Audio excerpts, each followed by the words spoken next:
sa cloud. Okay, so we have an assignment. If I remember, we ended with a video kahapon. So actually, it's more of just checking where we need to improve on in terms of the different trends. Yung trends din kasi can be used as guide for checking our HR programs if we are going on the same direction with the other organizations. Yeah. Okay. So I'll just share my screen again. Mag quick recap lang tayo from the canvas. Ano-ano yung mga ginamit natin or what are the different trends, 10 trends na i-share sa atin ng video. Okay.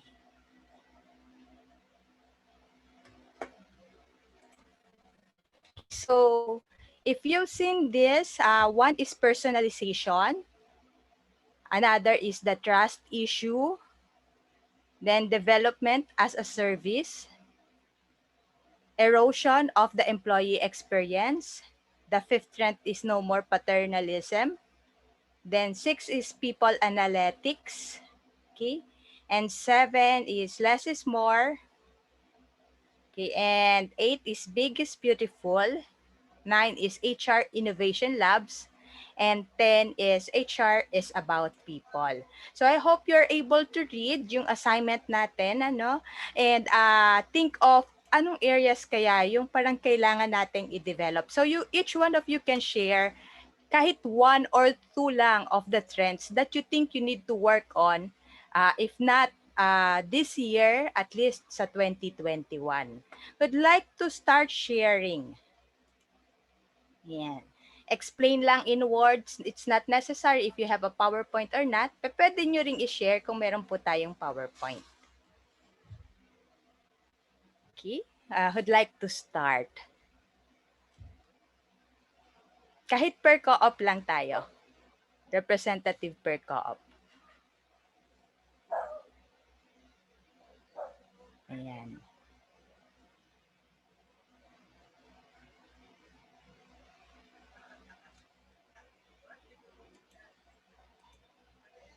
Meron bang gumawa ng assignment natin? Siguro to make it easy for you, sa akin, on our side, sa NATCO, no? Right now, we're going through digitization and digitalization. So, ang isa sa mga trend na gusto naming ma-address is the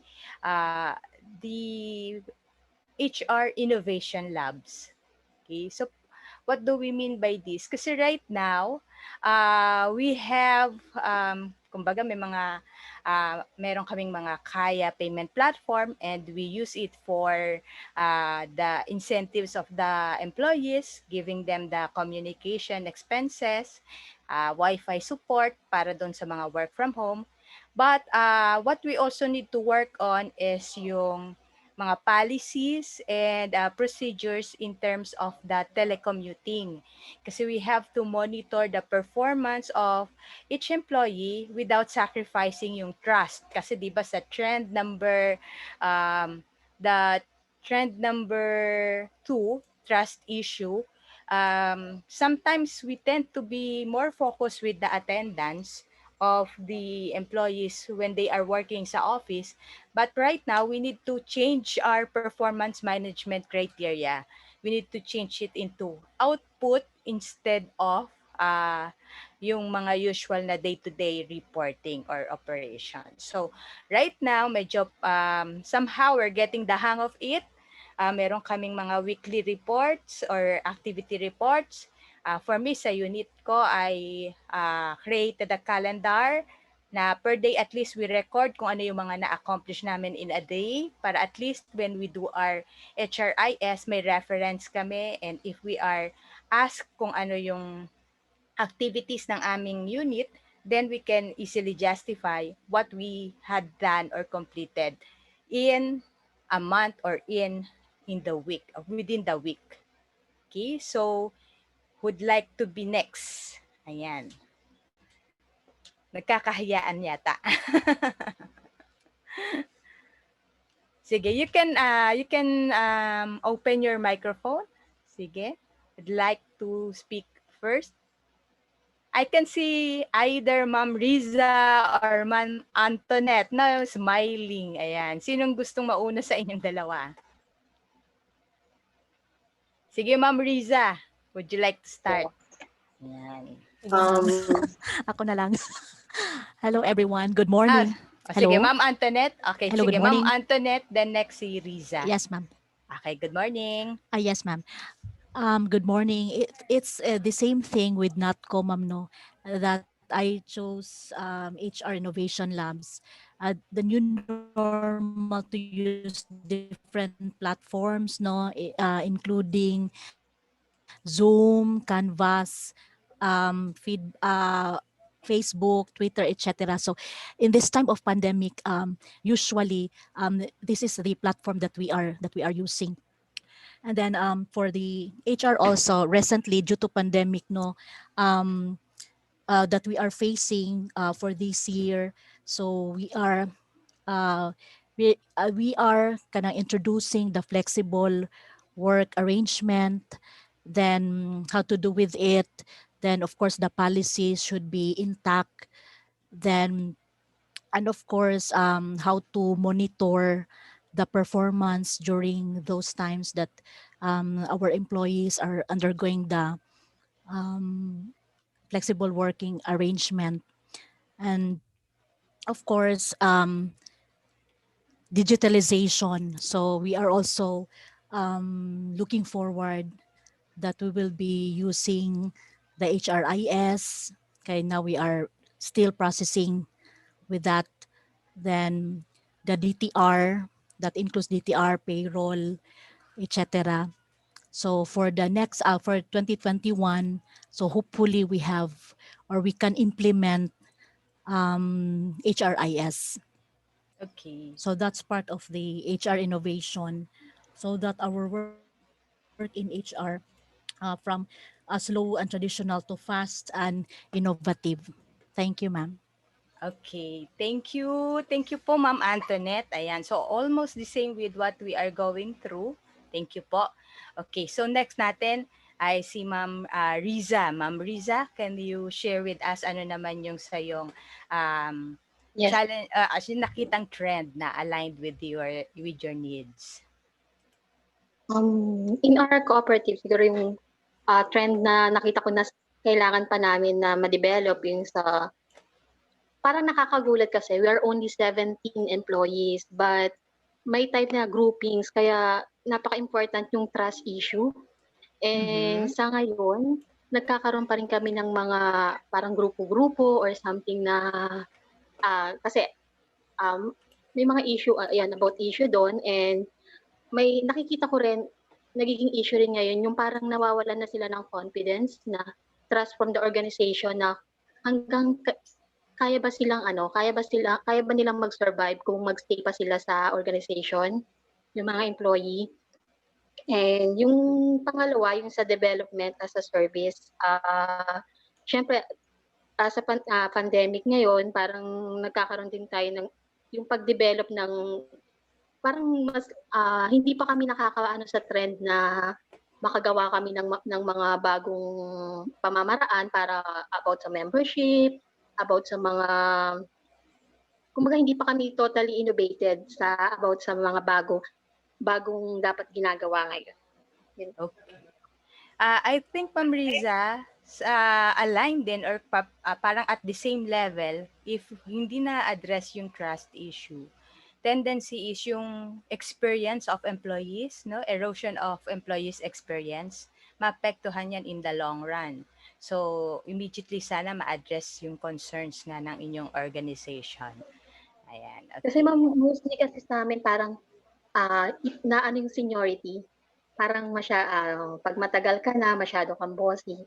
Um, for me example kasi 1 year pa lang ako as HR, nanggaling ako from audit committee for 4 years tapos naging marketing ng 4 years and then last year lang ako as naging HR nila, parang biglaan, gano'n. Tapos Mm, wala pa naman totally ako na experience, kaya okay. hindi pa talaga ano, So, parang yung yung organization ko hindi pa siya turnover sa'yo is not clear. really complete pa. Kumbaga, hindi Yes, naging smooth yung turnover and kaya transition ng mostly talaga roles. yes po. Ang nangyayari, tumitingin lang ako sa mga TrueNet, ano bang dapat gawin. Tapos, parang scratch talaga. Nag-start ako from the scratch na wala yung employment, tawag dito, yung ano namin, mga policies, wala din. Talagang lahat, inaral ko lang talaga siya in my own Mm, para maipasok dun sa okay. dun sa binigay sa akin na responsibility. Ilan ang employees natin, ma'am? 17 po. 17. Okay, Yes po. sige.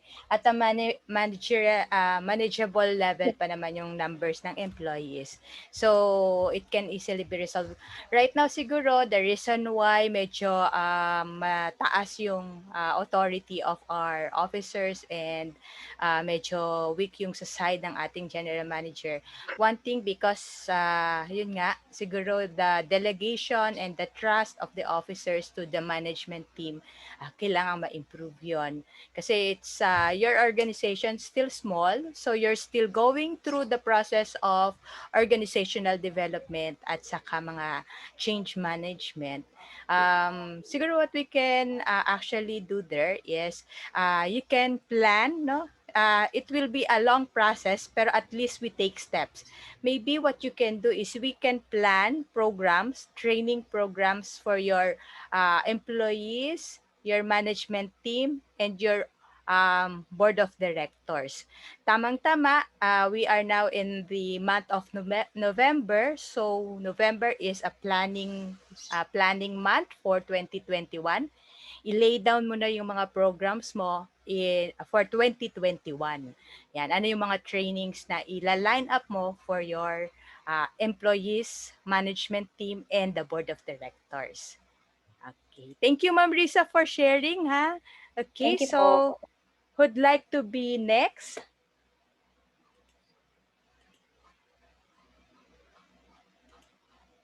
Okay, Ma'am Marie. Okay, sige, go ahead, Ma'am Marie Antoinette. Hi, good morning.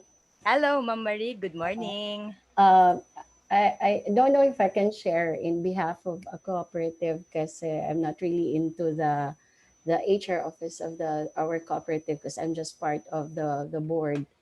So what I can just share, siguro ma'am, because I really appreciate the article.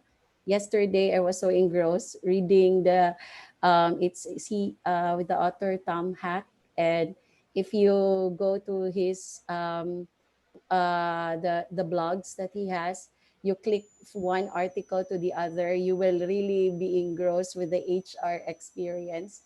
And I have four that I listed. I did an assignment. I first is the personalization, which I agree, because right now, in all HR aspect in the Philippines, we are still adapting to that. The one size fits all. Like for Mhm, example, mhm. we conduct training, everybody attends the training, and then we realize less that sometimes our trainings are not as applicable to everybody. Like for example, we conduct a certain type of training, tapos the participants are already aware of it. So the purpose, the objectives of the training is no longer, it's not applicable to the participants. So the tendency, we invested on the training and it's not useful. So I think I remember in the article that he mentioned that sometimes we become so a traditional HR that we tend to focus that everyone wants one problem fits all the problem. So something like that na. Mhm. And I read in his article also that we need to do an individual training plan for our employees. Like for example, if he's in the finance, it doesn't mean that he's in the finance. We have to let him or her attend all the type of finance training because it might be na he already has this knowledge. So we have to look for something na which he needs to learn additional professional, parang individual professional development. So I think that's on personalization. Then the other one is on no more paternalism. Our leaders and managers should be good coaches, because that's the usual trend years ago in the industry, is that managers are micromanaging, managers are not coaching, not delegating, because it's a difficult, like if we go back to those old, no offense to the baby boomers, ha, but this is the traditional management man good. Like what they usually is, they just they don't give the coaching. So I think I see it needed, and I would really recommend it in my cooperative, that even the board should undergo coaching training, because Mm-hmm. the voice of the board also matters in terms of the whole cooperative. And if they don't know the idea of coaching, they will end up, I think it was shared yesterday with our I don't know who shared it, na the management already think na wala na siyang voice over the board. And I think the board should learn to know where they should stand in every situation. And I think coaching training for the board is good, because they are just there to give the ideas, present ideas, and not necessarily push it to the limit that the management will no longer feel that they don't have their voice anymore in the cooperative. So I think that's a term of paternalism. They could really they should learn to go through coaching process, where they will know how is it, just to share ideas, and not really to push the ideas to for na needed talaga for implementation. And there's, I think, another two pa, ma'am, okay pa. Okay, yes, go ahead. Sige lang. The erosion of employee experience. I would really encourage my group, the participants here. You read the article, click those blue link, because if you keep on clicking, it will give you a lot of articles. And it's my first time to read the employee experience, from the experience of hiring until the part where we have to do the offboarding. And there's one thing that I really appreciate that he mentioned in his article, that we in the HR are the people in charge of that journey of every employee, and we have to make sure that every moments matter. So it's really a challenge to us HR. So from the performance management to the career planning of our employees, even from the hiring, from the pre-employment, those are already part of the journey of the employee. So I think I see it, if the employees would feel that their journey in the organization is being valued, and make sure that it matters, I think they will really stay in the organization. So I really appreciate that part in his article. And last, ma'am, this one is less equals more. It's a Yes. very good article. It's true, because sometimes we tend to be very vague with HR. But he said in his article that we keep our HR simple, small team. We, instead of investing with so much in the HR, the traditional HR process, we invest on HR technologies, apps that could help our personnel in the HR to work easier. And then he even mentioned to stay close in the business issues. So instead of tackling those issues which we don't have a hold, or we don't have a hold on to the resolution, then let's focus on what matters under the business of the human resources. And then he mentioned also stop with most of your meetings because we have the tendency to be overwhelmed with our meetings, especially in the human resources. So he even suggested one option there, that we can write the a memo which contains the objectives of the meeting, the background of the meeting. So para when we get to the meeting, it will be less time that we use for the meeting, and we can use it to urgent issues. That's all, Ayan. ma'am. Thank you, Ma'am Marie. Ayan, that's very good inputs na rin. Um, she's right. Now you need to read through all the articles of our video speaker, because kaya ko rin i-share yung link ng mga links sa Canvas and even in the PowerPoint presentation, so that you can go through all his sharing, because he's an expert in the HR. But I'd like also to share an input coming from the sharing of Ma'am Marie, kasi this is the usual or the trend in the cooperative sector. What I've noticed when we do the consultations with the co-ops, kapag ka maliit pa talaga ang co-op, we started with volunteers, we started with the board of directors, helping in the management of the co-ops.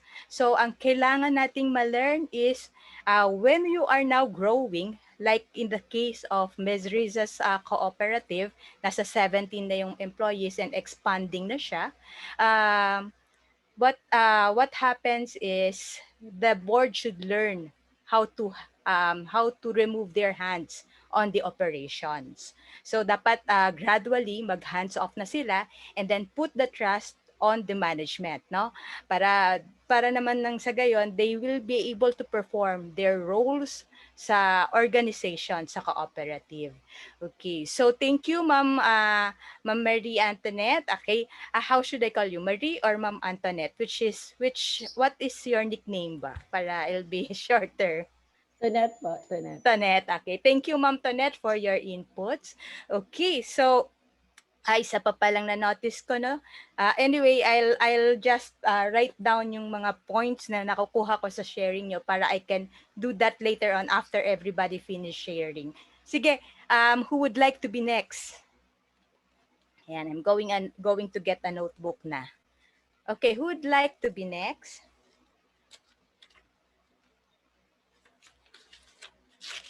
Ma'am Maybelline, welcome po. Welcome to our second day session. Ayan, okay. So she's from Valdeco. Sige. Anyone from Oro Integrated?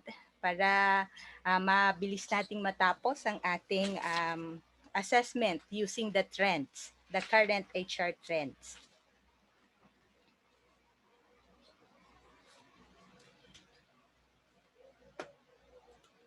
Ayan. Parang nagkakahiyaan sila. Okay. How about sa CapGem? Who would like to speak sa CapGem? Sir Nestor? I can see Sir Yeah, Nestor. Yes, go ahead po, Sir yeah, Nestor. I think I have a different perspective from Miss Sharon. No? She's with the board. I see Okay. advancement. No? Probably, Yes, yes. Sige, we'll ask her as well yeah. after you, sir. Yeah, I like all the trends. I think around six of them. But what caught my attention is the less equals more. Okay. More. It will always be the demand of the management to get more from the staff. No? So it's a question of productivity actually. So we emphasizes usually these things that we have some improvements in our processes as what we are doing now. We have the OD, we have the process reviews. So the direction now is to get more from what is at present. No? Given we have the technologies, the digitalization, the its employee has its own desktop, the working towards the computerization of our loan system, no? Including the releasing, so that's it. Less is more, no? It should always be the common trend among organizations. We always demand better results, better outputs. Like if we have 15 centavos at present to be the cost per loan, we should be able to have at least 5 centavos later on. So there should be a productivity improvement there. Thank you, Sir Nestor. Okay, that's it po. Or do you have other trends pa? Okay, so less is more. Okay, thank you, Sir Nestor. How about in the perspective of the Board of Directors ng CAPGEM? Is Ma'am Sharon with us?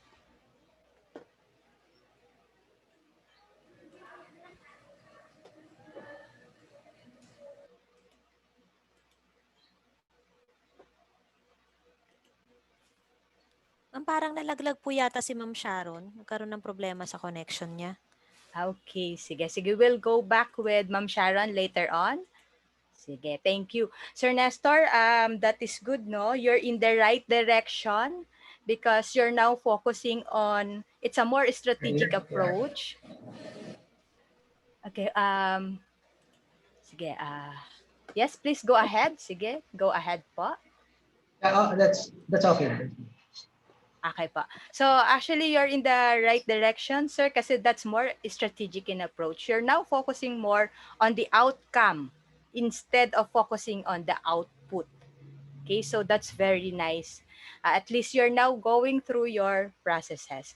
Would like to be next. Sinong gustong sumunod? Like to share?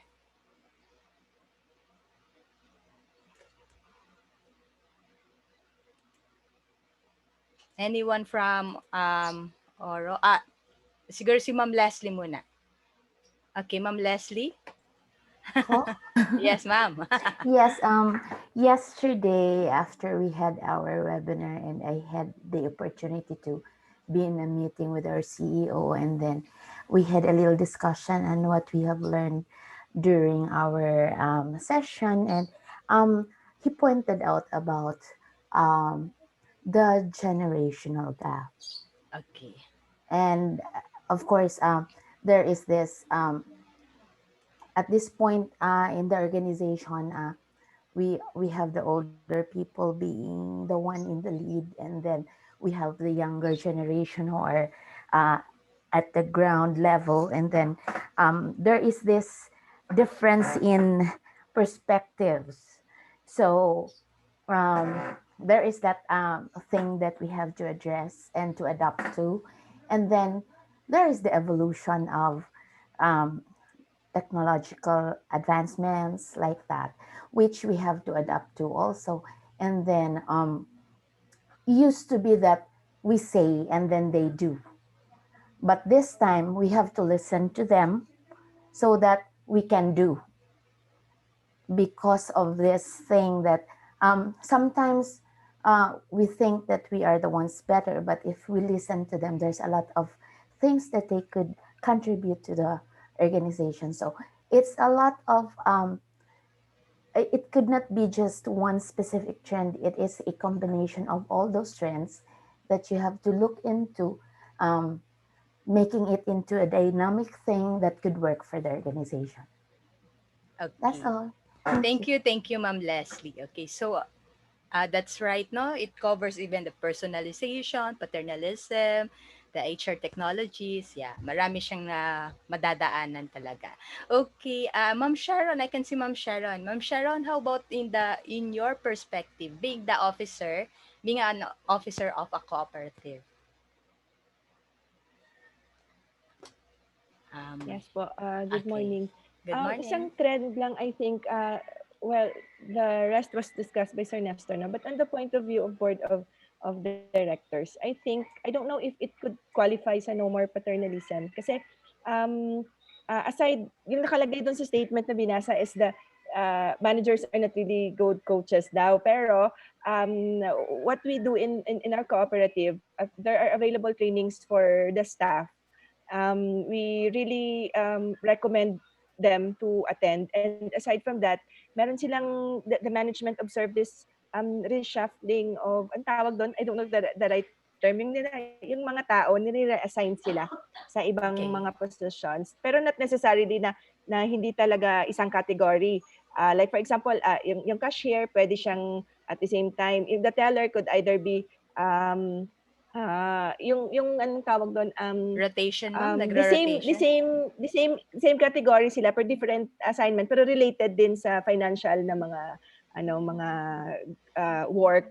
Nire-assign sila sometimes, and then hindi lahat na sinasabi ni management na ganito, ito na lang talaga yung susundin nila because they have the opportunity. We find, as the board, we find it na parang pag may proposal sila, like for example, in particular loan services, staff there assigned in loans would actually provide a proposal na why not consider this rather than this, kasi sometimes we in the board, we are more on on policy making, but those policies should be counter checked with those people who are actually delivering that service, so we can tailor fit the policies needed in that organization. Parang we tend to hindi na yung kung ano yung talaga yung sasabihin ng sa itaas. The staff does not necessarily um, uh, sinusunod nila without asking. They really ask if what if we offer another option like this with considering the benefit that it would derive for both the cooperative and the members and the staff as well. Yun lang yung Okay. parang na-observe ko doon sa training niya. Okay, thank you, ma'am. Actually, it's more on the HR Innovation Labs, what you are doing right now. So you're providing a platform for all your employees to learn across the organization from one operations to another function. So that's very good, no? Um, it will be very good sana if your HR would be able to develop it into a standardized process na parang magiging siyang onboarding program for all your employees, or it could be part of the management training program. They'll be exposed in the different facets of the operations and the back end services, and then in the future you can check who would have all the qualifications to become leaders or future managers for your co-op. Ayan. Thank you very much, Ma'am Sharon. Okay, sige. Who would like to be next? Sa Oro, wala pang nagsasalita sa Oro. Can I call on Miss Kim? Is Miss Kim here? Ma'am Mel. Okay. Yes, Ma'am Mel. Sige, go ahead. Okay, so with regards to the trends, I think I think it's HR innovation labs, especially right now that we were forced into digitization and digitalization because of the pandemic. So we already had plans to go digital. However, it was just fast tracked because of the pandemic. And although we already conducted digitalization training for our employees, because it is very important that they have that. Um, of course, there is a lot of things we have to look into because, for example, our internet connection, like Ma'am Kim right now in front of me, she cannot get into the Zoom meeting because of her internet connection. Yeah. Okay. And there are a lot of, especially that we have to work from home. So we go to work on alternate days. So there are days that we work from home. So the challenges when it comes to connectivity, so that is something that we have to address. And in my case, because I handle training, I have yet to find a, how do you call that, a platform in wherein I can use that for our training. So marami pa rin dapat i-work out, like how do we conduct yung effective onboarding orientation for our new hire employees while doing it online. So yung mga ganon. And then another is less is more, because I think in the I don't think it's because it's the structure ng Oro Integrated Cooperative. I think it is with the structure of all cooperatives. Yung ang haba-haba ng process natin na sometimes it takes weeks or it takes a lot of meetings before for something to happen. So I think we need to find ways to make everything, planning and all those things more efficient. Yun lang po. Thank you. Thank you, Ma'am Mel. Okay. Sige, that's from Oro Integrated. Okay, so recruitment kasi they were able to establish already the technologies in terms of assessing their employees, and then they've already come out with a training need plan, no? May training need plans kayo, and you were working towards also the management training programs, if I remember it well, no?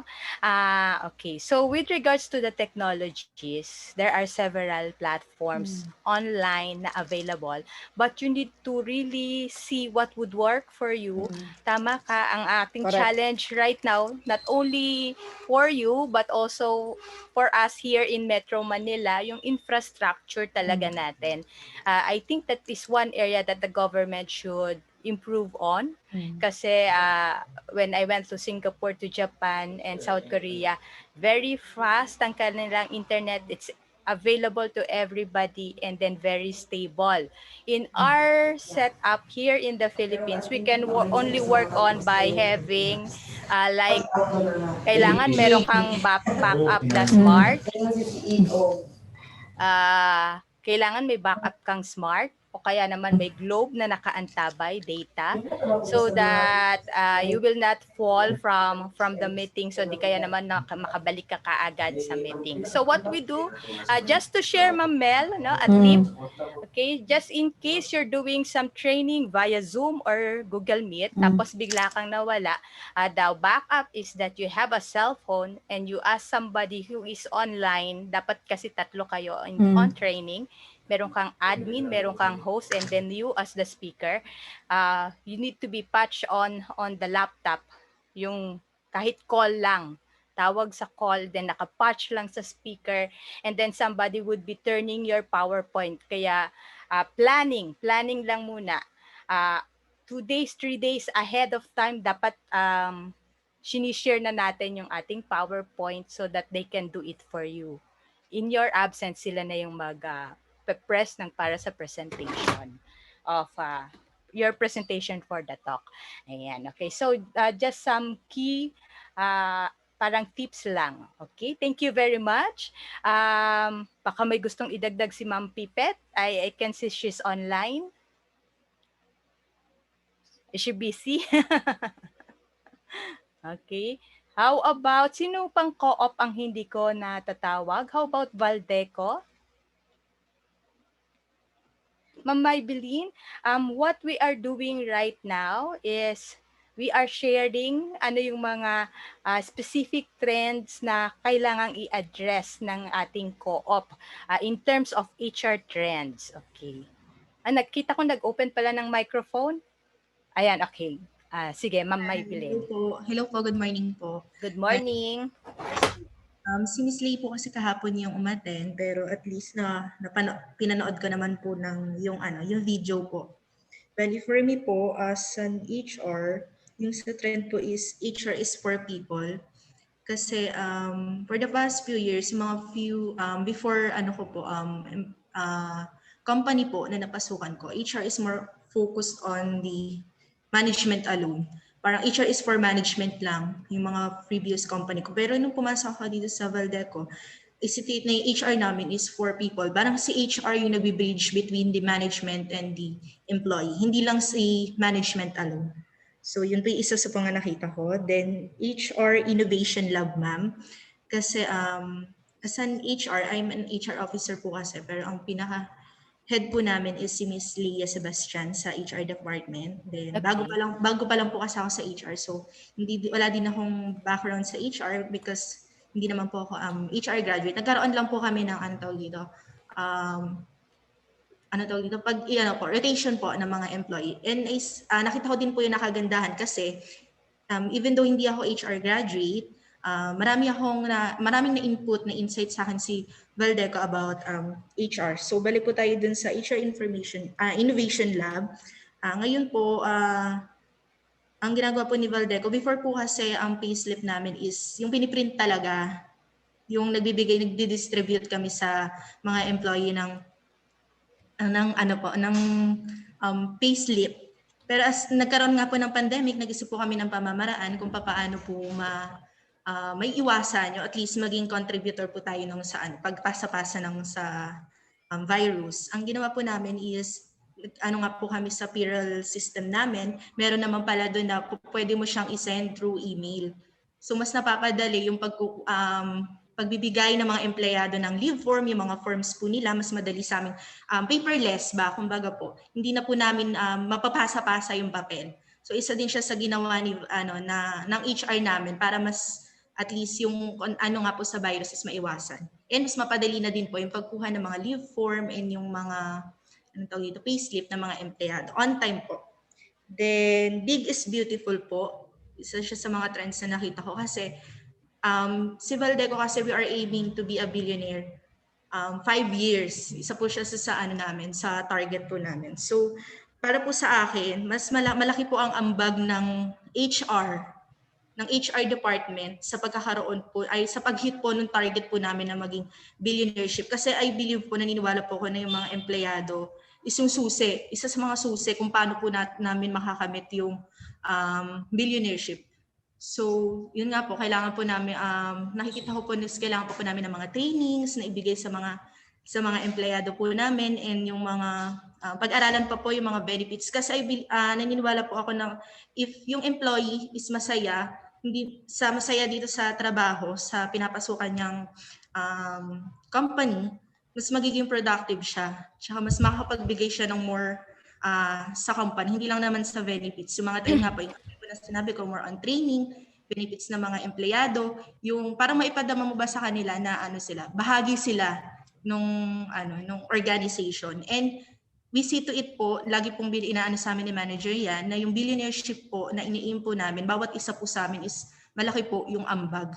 Dun po sa sa target po namin and sa po namin. Yun lang po. Salamat po. Okay, thank you very much. Ayan. Isa na lang na co-op ang hindi pa nag-share. May I call on si Ma'am Pearl? Is she online?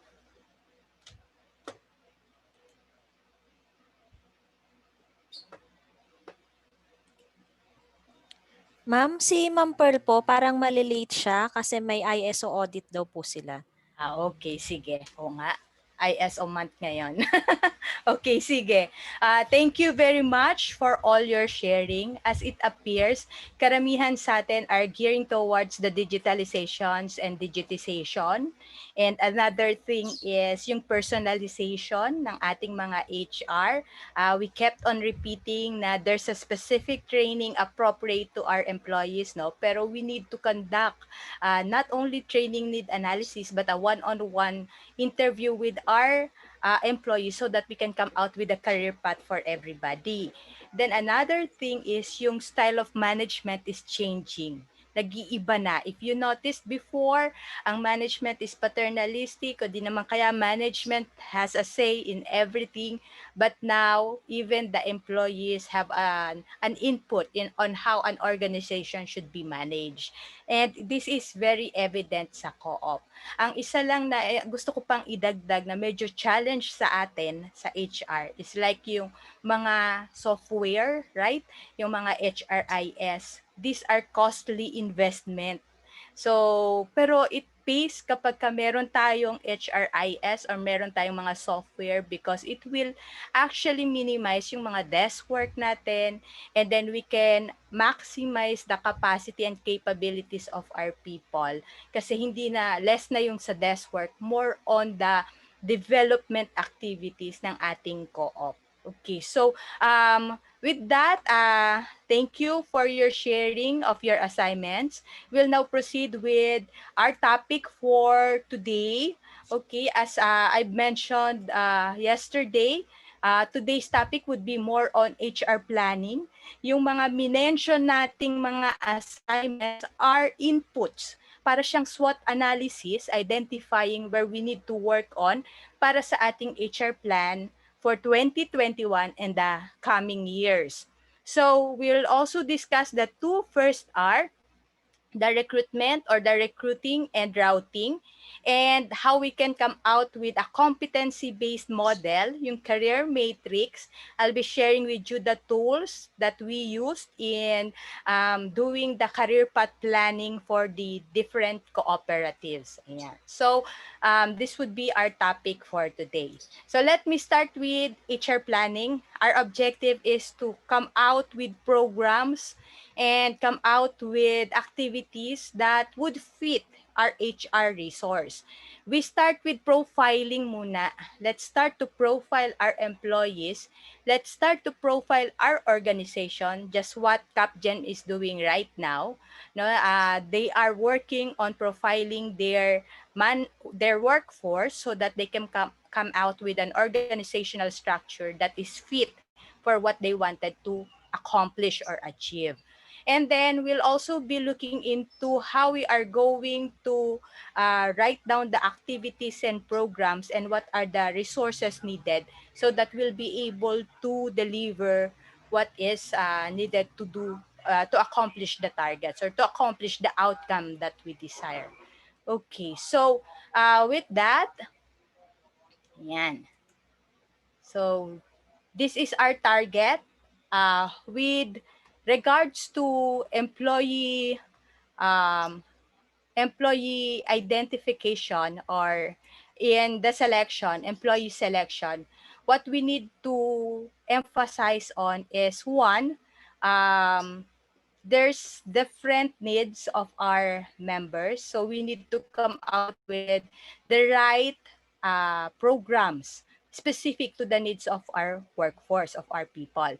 And in identifying employees for the specific position, we need to identify who's the right fit for the position. So we need to identify the right place for that person, and then the right combination of success.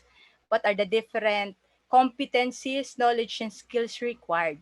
And also in HR planning, we need to project how many people we need to perform the functions. Okay, and then kasama na rin yung mga training programs. Okay, so um, let's start with strategic planning. Ito kasi yung pinaka-foundation of HR planning. Before we go forward to HR planning, we need to be clear with our direction. We need to be aligned with the strategic plan of our cooperative. This is a right to left strategic planning framework, beginning with the end in mind. So we begin with the desired outcome. This is how we do strategic planning. You start with the co-op's vision, then you identify how to accomplish the vision using the mission, and then identify the objectives and key result areas. Usually, when we go with the key result areas, these are the different functions or different um, aspects or facets of our HR programs that we would like to address. Then we come out with the output or the performance indicator, and then we identify strategies, the action program, specific tasks and activities, and then the needed resources. So it's basically from right going to left. Ayan, whole brain pa rin ang application natin. So, quickly lang, recap lang, because we are just reviewing how we go through our strategic planning. When we say we begin with the end in mind, so it's not only the board of directors who should come out with the bigger picture for our cooperatives. Sometimes it would be good sana if there are some activities where we involve our employees. Kaya nga minsan may mga team buildings tayo during company outing, siguro half day of the company outing or the cooperative outing, part nun is team building. We can ask them through activities if they can draw a picture of where they see the cooperative in the future, 5 years from now or 10 years from now. Where do you see the cooperative? From there, the leaders can now pick up from the vision of the employees what they would want to include in the vision or the final vision of the cooperative. So we come out also with a vision statement that is SMART, no? Alam naman natin na yung SMART, specific, measurable, attainable, realistic, and T is time, tama? So after that, after coming out with a vision, where would we want to bring our cooperative? So we need to analyze our past, uh, our our past trends, our history. Ito ang lagi ko sinasabi sa mga co-ops. Do we have a documentation of our best practices and not so best practices? Yung mga not so best practices could be developed into case studies. And then yung case studies can be used as a material for your training. Later on, when we use the ABS-CBN case studies, you will see how history can be used as reference for future development of our employees. It's more or less para lang not to repeat the past, yung mga nagawa nating error from the past para wag na siyang maulit pa. Because we can see trends, we can see behaviors that leads to that problem, to those issues para wag na ring maulit pa. So those are symptoms. In planning, we come out with external analysis. We evaluate our speed, no?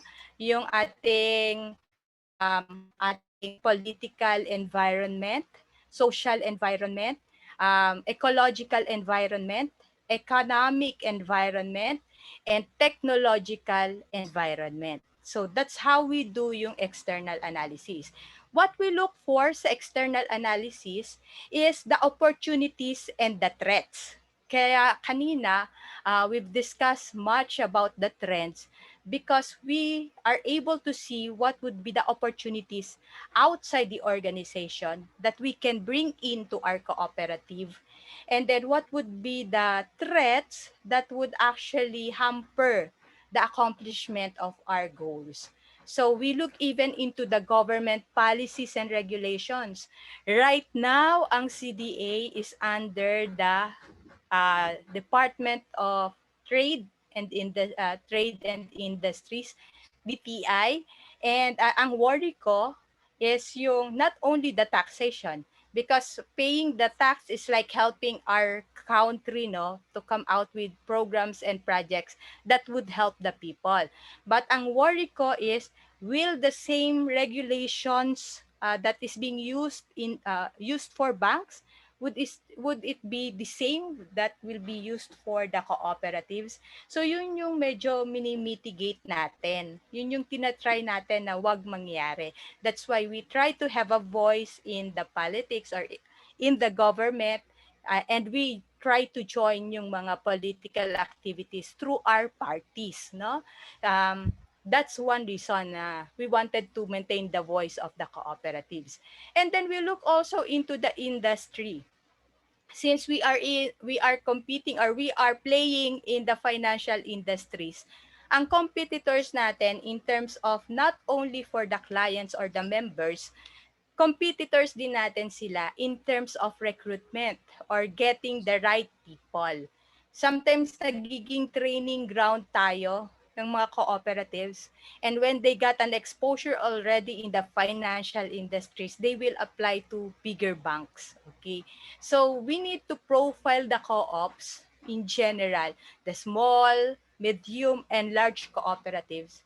Si-segment natin siya based on the size of the organization and segment the size of the asset of the co-ops, and then we match it or we benchmark it with an industry na kumbaga ka-competitor natin. Right now, if you ask who are the competitors of the cooperatives, we'll say yung mga micro lending or rural banks, lalo na sa salary. If we benchmark salaries, sometimes we look into the banks, pero rural banks, not the commercial banks. Because we know we cannot compete with the compensations and benefit packages of the larger banks. So, what can we do to improve the image and branding of the co-op? Yung branding natin. What can we do to make people aware that there's an organization that is more social rather than profit-oriented? Ito naman kasi, ito yung way to pull the millennials who wanted to make a difference in life. Kasi may mga millennials nga tayo na medyo value-based ang preferences nila. So they decide based on how they can be of value to other people or to their society. So yun yung mga tina-target nating future employees of our cooperative. Now, in terms of market demand and supply, potentials and prospect, usually, we need to profile the market to understand kung ano naman yung mga type of employees that we can bring in our organization. Okay, we know that IT is paid much more compared to other positions. Lalo na ngayon, talagang maraming requirement for IT. But in our federation, medyo may mga matatagal na kaming IT personnel. The reason why we are able to keep them because of their values, because of their preferences. There are IT personnel who wanted technology, who wanted progress, but they don't want to leave their families. Kasi if they really wanted to make it big in the IT industry, they have to go out of the country, go to bigger players. Yun nga yung mga minention na big players like Google, and Microsoft, yung mga LinkedIn. So they need to go there to get bigger salaries. But it's not always money that determines the preference or the staying power of an employee in an organization. So we need to profile the market. What do we have in our community, yung micro market natin, yung not surrounding community natin.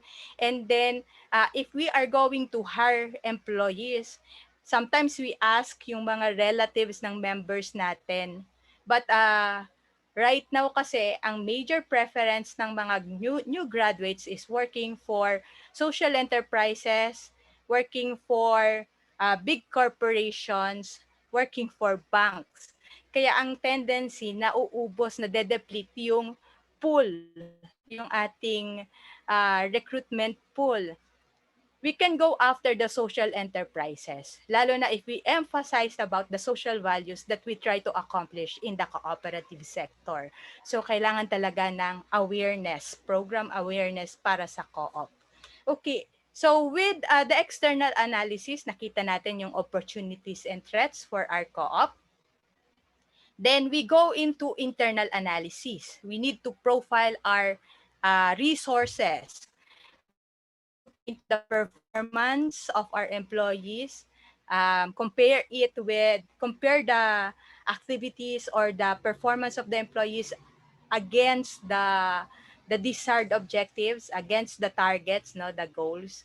And then what do we have in the co-ops? Are we very liquid? If we are very liquid, review your equipments, review your technologies, what can be improved on, instead of investing in some franchise wherein we don't have the expertise. Kasi right now, probably no, this is true to some cooperatives, but not to all. Right now, many of the credit cooperatives are expert in the credit and savings operations. But if they become very liquid, they will invest on franchises like Jollibee, but they don't have the expertise in that area. Instead of going there, why not use the liquidity to saturate your community? Come out with programs that will promote more the welfare of your members, because ang result nun, in the end, the result would be there would be more members and loyal members. So that's the strategic approach into planning for your financial resources. Now, you also need to assess as well yung marketing operations, HR functions, and finance functions. Okay? Why do we need to go through the operations? Sometimes we thought that the problem are the people working on specific functions. But it's not really the people that's the problem. It could be the capacity of our co-op. They don't have the right equipment, they don't have the right software, or maybe they lack capital or financial resources to perform their functions. For instance, I'll cite my unit as an example. Okay, maybe in the future you will have your own knowledge resource center. When you say knowledge resource center, it is very similar to a library. What you do, it's under actually the HRD, what we've discussed yesterday, human resource development. Okay, so knowledge resource center is more focused on knowledge management. So if your co-op plans to have a KRC or a library, a depository of all the knowledge and information in your co-op, you need to have a researcher. How much is the pay of a researcher? And your researcher should be very good with writing. Okay? So if you cannot afford a very good researcher, you need to develop a researcher. Okay, so what can you do to develop a researcher? You look into people who have potential with analysis, writing capacity, and then ability to work with information, quadrant A and quadrant B. And then you develop the quadrant C, the people. Bakit? Bakit quadrant C? It's because cooperative is a people organization. We deal with people. And the activities that you need to research in the cooperative is you'll get the information from the people involved in the operation. So sabihin na natin, you would like to come out with a program for your credit risk management, you have to interview the experts in your credit management department or unit. Okay, so then the interviewer would have to write down the modules, develop the programs. And after that, you need to hire a facilitator. And sometimes what you can do is you can tap your managers to become facilitators. Now, the question is, what is in it for me? Being a manager, loaded na ako with my day-to-day operations or transactions. Okay, so why should I coach? Why should I teach? Okay, so maybe you can now think about the incentive programs for the managers who would be willing to coach your employees. Okay, so this way na-encourage mo na yung managers mo to do extra for your organizations because of the incentive scheme. And also, it's an acknowledgement of their effort that they are giving their best to oversee the operations and at the same time transfer the knowledge. And when it's done, now ang next step naman, you have to think of what would be the policies, what would be the standard procedures. So, hindi matatapos ang trabaho ng HR. From this internal analysis, okay, from this internal analysis, what you will get is the strength and the weaknesses. Okay, so those two are very important, the strength and the weaknesses. We are now able to identify the SWOT coming from the external analysis and internal analysis. Okay, so after identifying the SWOT from the internal and external analysis, now you can think of strategies. What are the best means to get into your vision? Okay, so your strategies, you can extract strategic options by combining your strengths and weaknesses. Okay, so the best strategic option falls in this quadrant, the strength and opportunities, because you have the resources. That's your strength. And opportunities is because you have the capacity to do it. Okay? So there's a possibility that you'll be able to perform it. So this is always the best option for the strategic option. The next strategic option would be the WO, this quadrant in sa right, this one, because you are looking now with what you are lacking, but you are also looking at your capabilities or the opportunities outside your organization. Kasi kung meron ka namang resources, financial resources, then you can outsource services na wala ka, or you can buy software that will help you accomplish it. Now, ang threats and strength is also a good option. Okay? So, itong dalawang ito, weakness and opportunities, saka yung strength and threats are good strategic options. Ang problem is itong weakness and threats. When you are already in this quadrant, tendency is either you will retrench, you will lose your people, or you will merge your operations, like two branches would merge, or you will close shop. So ito yung red flag. Pagka ang mga strategies mo would fall in this area, no? So this is our least wanted window. Kasi ito curing na, parang firefighting na ito. Okay? So that's how we extract the strategic options. So we can do the same with our HR. We can write all the different R's, no? Identify the SWOT doon sa 8 R's. Ano yung strength mo? Halimbawa, recruitment, ano yung strength mo doon? Ano yung weakness mo? Ano yung opportunities and threats? Write it there, and then from looking at the result of what you've written on your SWOT, tapos ibangga mo siya na kagaya nito, you can take a copy of this, no? Or you can use this as well as a tool. Use this and then come out with the best strategic options in HR planning. Okay. So far walang question. This approach is what we call the vision to strategies and SWOT to strategies. So from top down to bottoms up. So they'll meet in the middle. This is the framework that we follow. Lahat ng inexplain ko kanina. You can have this posted on your desk, or you can use it as reference or framework when you do HR planning. You can use this, okay, as guide. Okay, so that is just my premise in HR planning. Now we need to move forward to HR planning. One function or one activity that we need to do in HR planning is the projection of the different positions.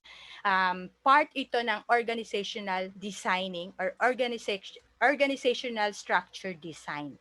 Okay, so Coleman is one expert in HR, and he says that HR planning is the process of determining manpower requirements and the means of meeting those requirements in order to carry out the integrated plan of the organization.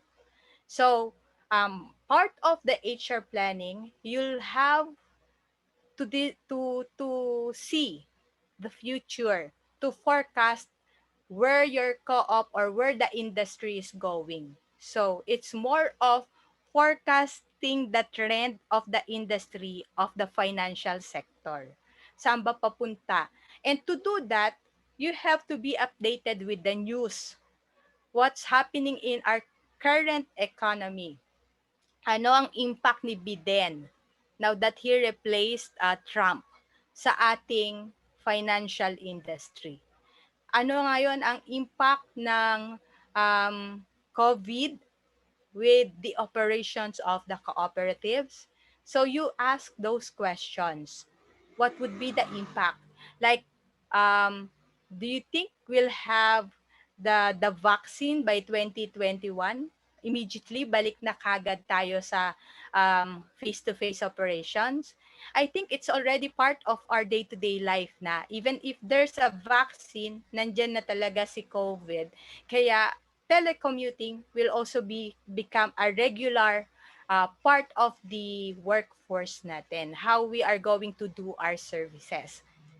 So, probably hindi everybody would return to the buildings, no? Parang magiging by schedules na yan. So, that could be your forecast.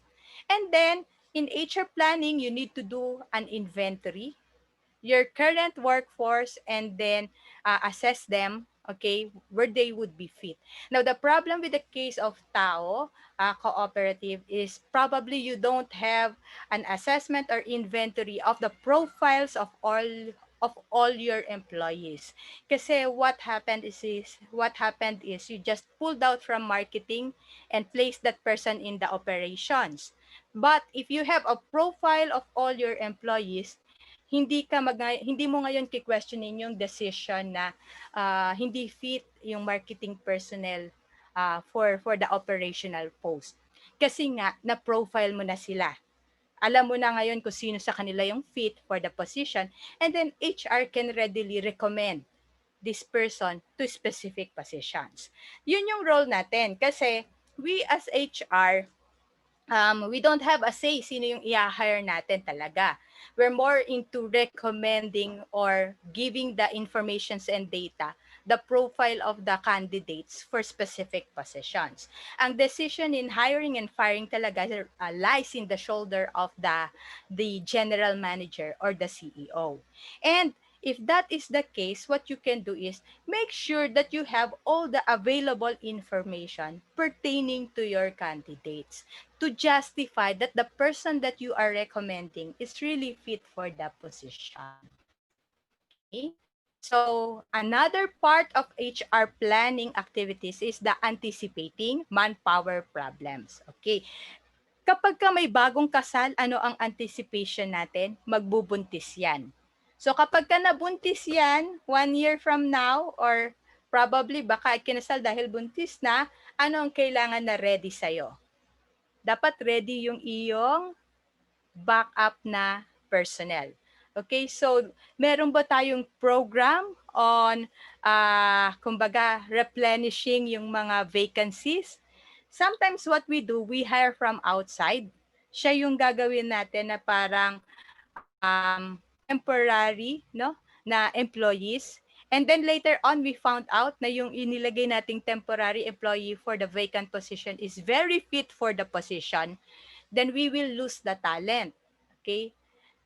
Pwede natin siyang i-hire if there's opening for our co-op. However, kapag ka wala, it's either we lose the talent kasi hindi natin pwedeng ibigay basta-basta yung position na yon hanggat regular employee natin, yung mga nagli-leave because of pregnancy, because of like they're on their honeymoon stage, or yung mga nag-vacation ng 3 months, okay? Yung mga temporary employees are already talent pool for us. Okay, so with that, what we need to do is when a new employee comes in, dapat ma-profile mo na kagad siya. Ma-identify mo na kagad ano pang other positions fit for this person. Para even if temporary lang siya for the time being, no? Reliever lang siya, later on you can offer a better position so that you will not lose the talent that comes in into your organization. Okay, madali kasing pagka aalis na yung empleyado. Madali lang yan para sa atin. Ako, I don't hold into the person much yung kapag gusto nang umalis kasi people resigns for their own personal reasons. Probably they need, yun nga, something that you cannot give like bigger salaries, or probably they are resigning because the environment or the culture is not fit for them. So, if the case is, sabi na natin, you don't have any control about it, ang control mo lang would be more on how fast you can replenish the position. Okay? And that can be addressed by anticipating. And yung nga, you have to develop your recruitment pool, you have to develop your talent pool, and your programs for retention. Okay? So another part of HR planning is, of course, coming out with programs and the requirements for the programs. Hindi pa pwedeng we just come out with solutions to some issues or problems. Tignan din natin if we have resources. Now, we don't always have to get the resources from inside. Ang advantage ng cooperative, we have partners. And they see cooperatives as NGOs. Pagdating sa NGOs and social enterprises, maraming corporations ang willing na magbigay sa atin ng donations or mag-invest sa atin. And there are so many like free trainings coming from international federations na partner ng NATCO. And then I know some were able to avail of the scholarship in NACOFOC through the federations. Now, ang kapag kukuha tayo ngayon ng donations or ng donors coming from corporations, ang kailangan nating i-watch out is yung control nila over the programs. Dapat wala silang say when it comes to the decision making or how the program should be implemented. Kasi what we do, we present the programs and the impact. And then our obligations to this donor is showing them the outcome and the output. But with regards to how you are going to do it, kapag ka meron na silang say on how you're going to implement the programs, mawawalan ka ng control. Mawawalan ka ng say on the on how the project will be implemented. Medyo mahirap 'yon. So, find donors who are willing to really invest and see the outcome and allow you to actually implement the programs. Kumbaga, you do the management of the operations for those programs. Okay. Of course, you also have to look into your utilization. Ito yung isang medyo challenge sa atin sa HR.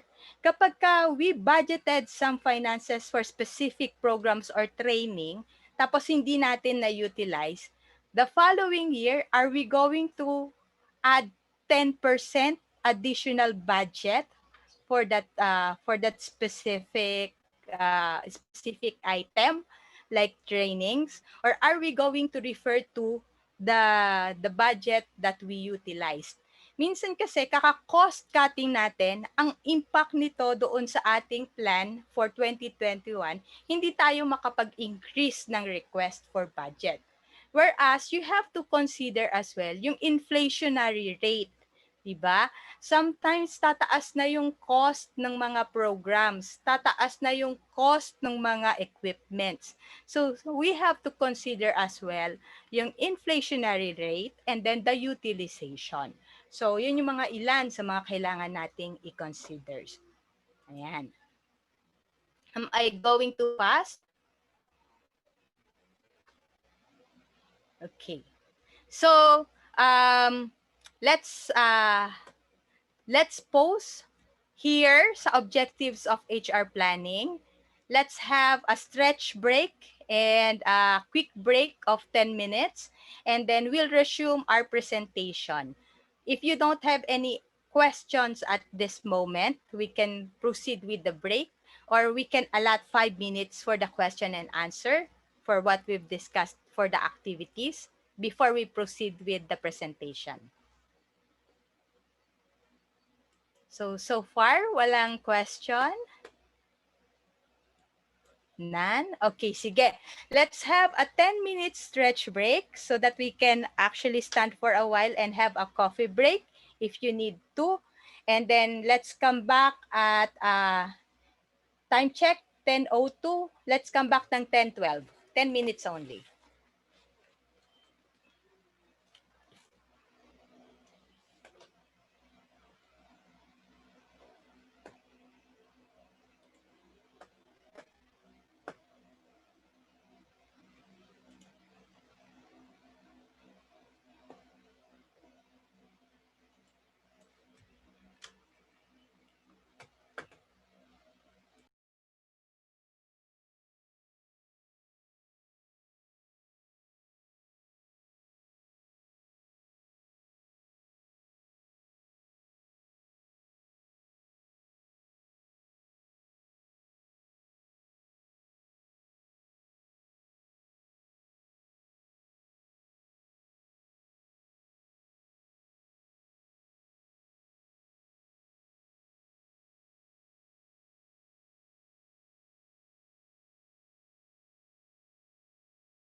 Hello, is everybody back?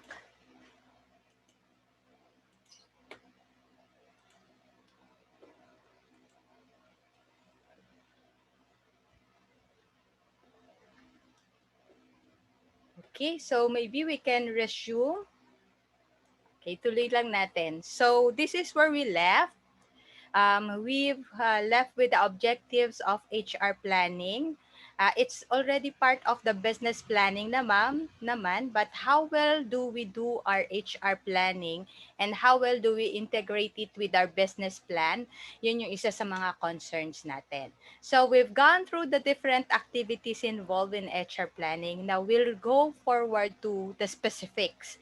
Okay, so for the objectives of HR planning, we wanted to make sure, ito yung minention kanina ni Sir Nestor, we wanted to make sure that our HR is actually performing at their best, no? At the peak of their performance.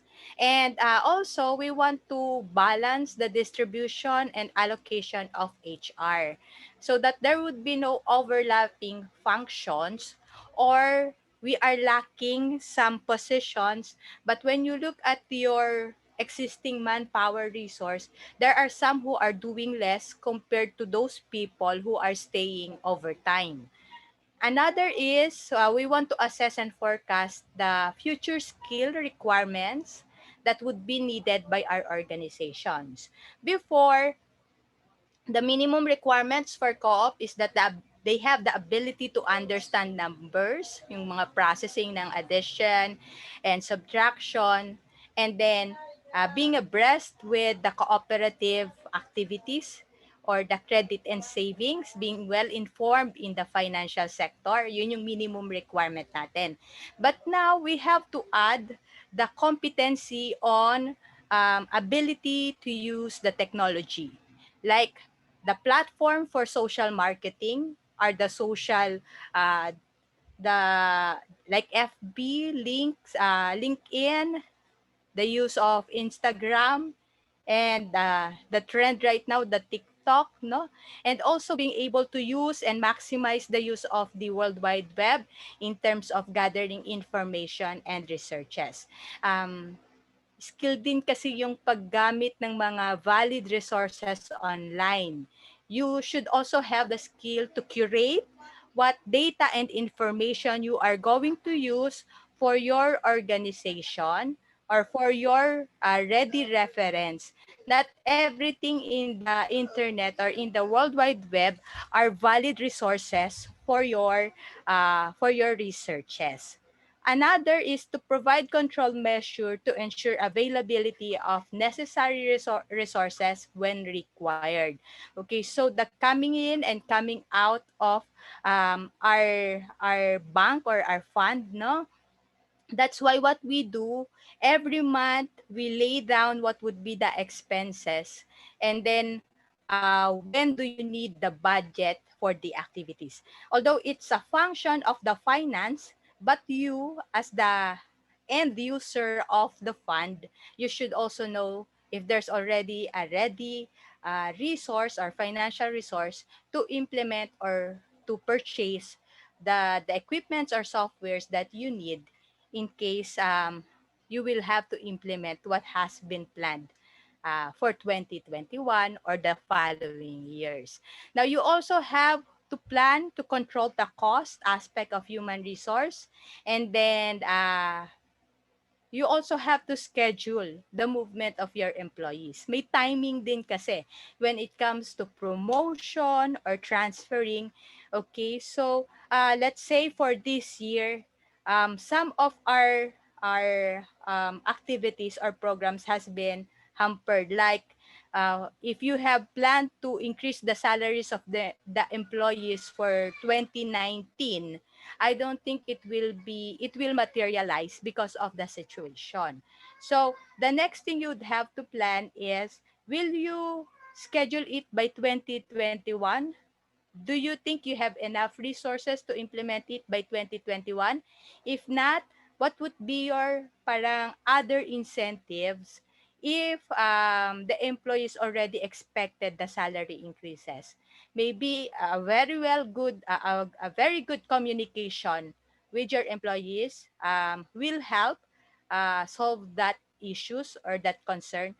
Na mention nga ni Ma'am Sharon, others would not go on parang stop their work on Friday kasi nanghihinayang sa salary, no? uh, because they also need the finances. But will it be more costly if you don't have work on Friday? If you don't have work on Friday, marirecover ba natin ng operations natin yung expense din natin on Friday? So, yun yung mga tinitimbang-timbang natin. Like the cost of the electricity, of the water. Okay, so we have to consider it. Or will it be wiser to give them incentives to help them na magbigay tayo ng tulong sa kanila, financial incentives, if they cannot if we will remove Friday in the work schedules. So, yun yung mga considerations. Medyo mahirap mag-HR planning kasi you need to have a sound mind and you need to have adequate data and information to come out with a good decisions in terms of policies and procedures, in terms of systems. Okay, so you need to gain the skills in weighing the pros and the cons. Okay, so the steps in human resource planning, we usually start with the analysis of the organizational plans and objectives. Yun na nga yung vimocracy, what we explained earlier. And from the vimocracy, we do some forecasting for the demand of HR and the supply of HR. So we don't just forecast the demand, we also forecast the supply. Okay, so yearly naman lumalaki ang number of graduates. However, in terms of the trend, saan naman pumupunta yung iyong mga nasa pool. So isa rin yun sa mga dapat nating i-consider. In your community, siguro you can do a micro environment analysis. In your community, may mga available pa bang skills and competencies required for your co-op? Kung wala na, are you going to the adjoining town? Or in terms of planning, if you are going to deploy some of your employees to other towns or other provinces, do you have incentives for them for their transfer?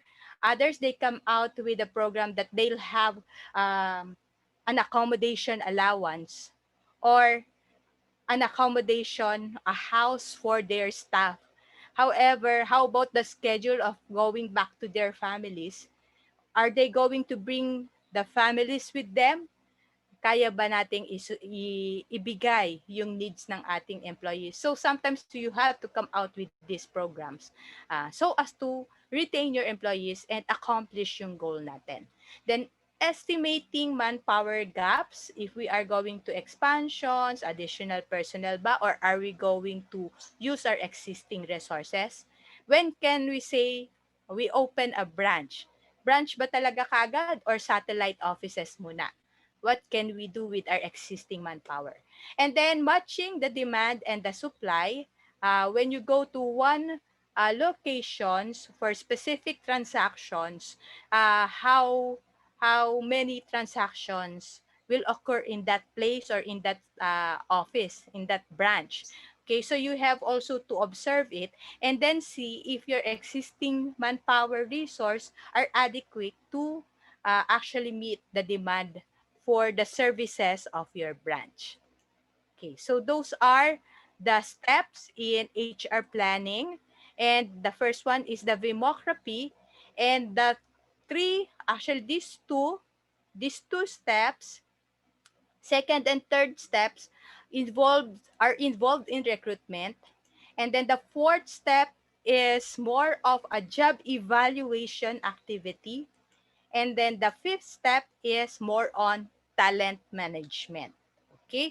So isa-isahin natin 'yon. We started with the vimocracy. We are done with vimocracy. We will now proceed with the recruitment or the employee selection. Do you have any question? So far, wala pa akong nakikitang question sa chat box natin.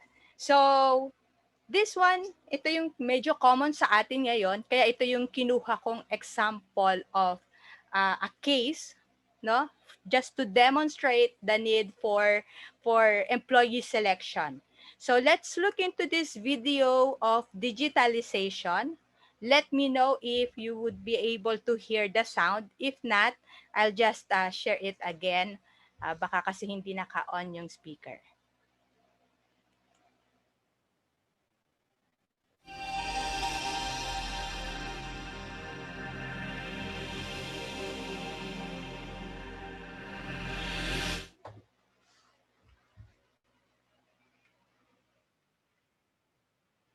Okay, let's talk about digitalization. Right. Digitalization is basically about two things. So the one is that in most of our jobs we cannot work anymore without IT and the internet, which is an almost trivial fact. And the second is that there's a new generation of people, sometimes called digital natives, who were born up with these tools and as a consequence have a completely different lifestyle than people of say my or our generation. Yeah? They are always on. They don't distinguish really between the physical world and the virtual world. It's one, it's both the real world for them. And that leads to dramatic consequences in the way these people work. And that's, you know, they are all in jobs now, so they are working. And that causes quite some challenges for leaders, especially when they are not of that generation, which is normal, right? People can work from almost everywhere. They are completely mobile if they are connected due to the media, and they want to work from everywhere. They don't understand why they shall go to a job from 9 to 5 and not work from home. Another consequence is that the difference between public and private is blurred, right? So you do your jobs at the same time you work on Facebook and on LinkedIn, whatever. And it's not even easy to say if that is now work or private. So the private work divide is blurred, which leads to a different concept of life as well. Another consequence is that reputation is always at risk because everything that happens in your organization can instantly, you know, be posted to the outside world via the internet. Yeah? So as a consequence, leaders need to much more focus on the way they manage reputation in the organization. The standards or the demands that are put on their integrity are much higher than they were in the past. They have to behave with high integrity because otherwise they risk the reputation of their company much more than they did in the past. They have to learn how to manage virtual teams. They have to learn how to manage from remote. And that is all very, very difficult and different from the past. And finally, they have to manage people from many different generations. They have to manage the digital natives on the one hand and say late career workers on the other hand who are still very useful and who are very valuable because they have leadership experience, and they have to see how these groups can work together, and that is a very difficult challenge from that trend.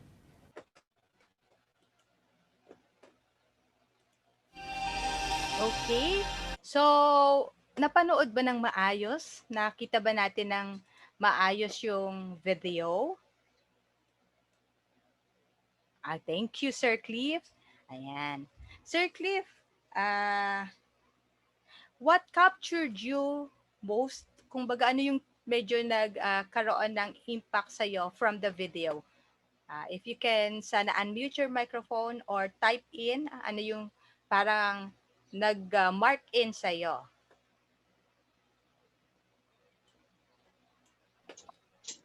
Actually, what really captured me in the video is that looking at digitalization in two perspectives, meaning normally right now when we hire people, and of course we're gonna deal with how they perceive things, as mentioned by the speaker, it's the real world and it's the digital world. Because right now, especially those newly hired employees wherein their generation is so adapt to technology and they really wanted also the office to give them this technology, especially the internet connection. They can do things that they normally do in their houses while they are working also in the organization. So more or less these things. And then second also is on the generational gap, as mentioned by my colleague Leslie, because these are the things that we have to manage in the organization as we digitalize. That's my take on it.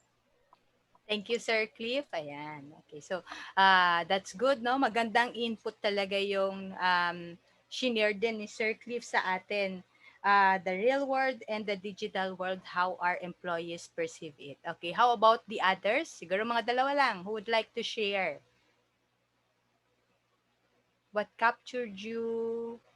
What made an impact on you from the video? You can type in sa chat box if you don't want to open your microphone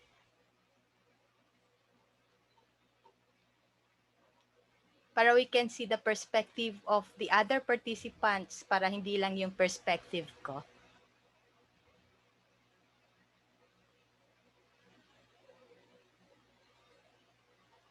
Okay. Ayan, shinare ni Ma'am Leslie. For her, it's the gap and bridging it. Yes. So it's a big challenge for us, no? Yung the gap and how to bridge it. Okay. How about the others? One more. One.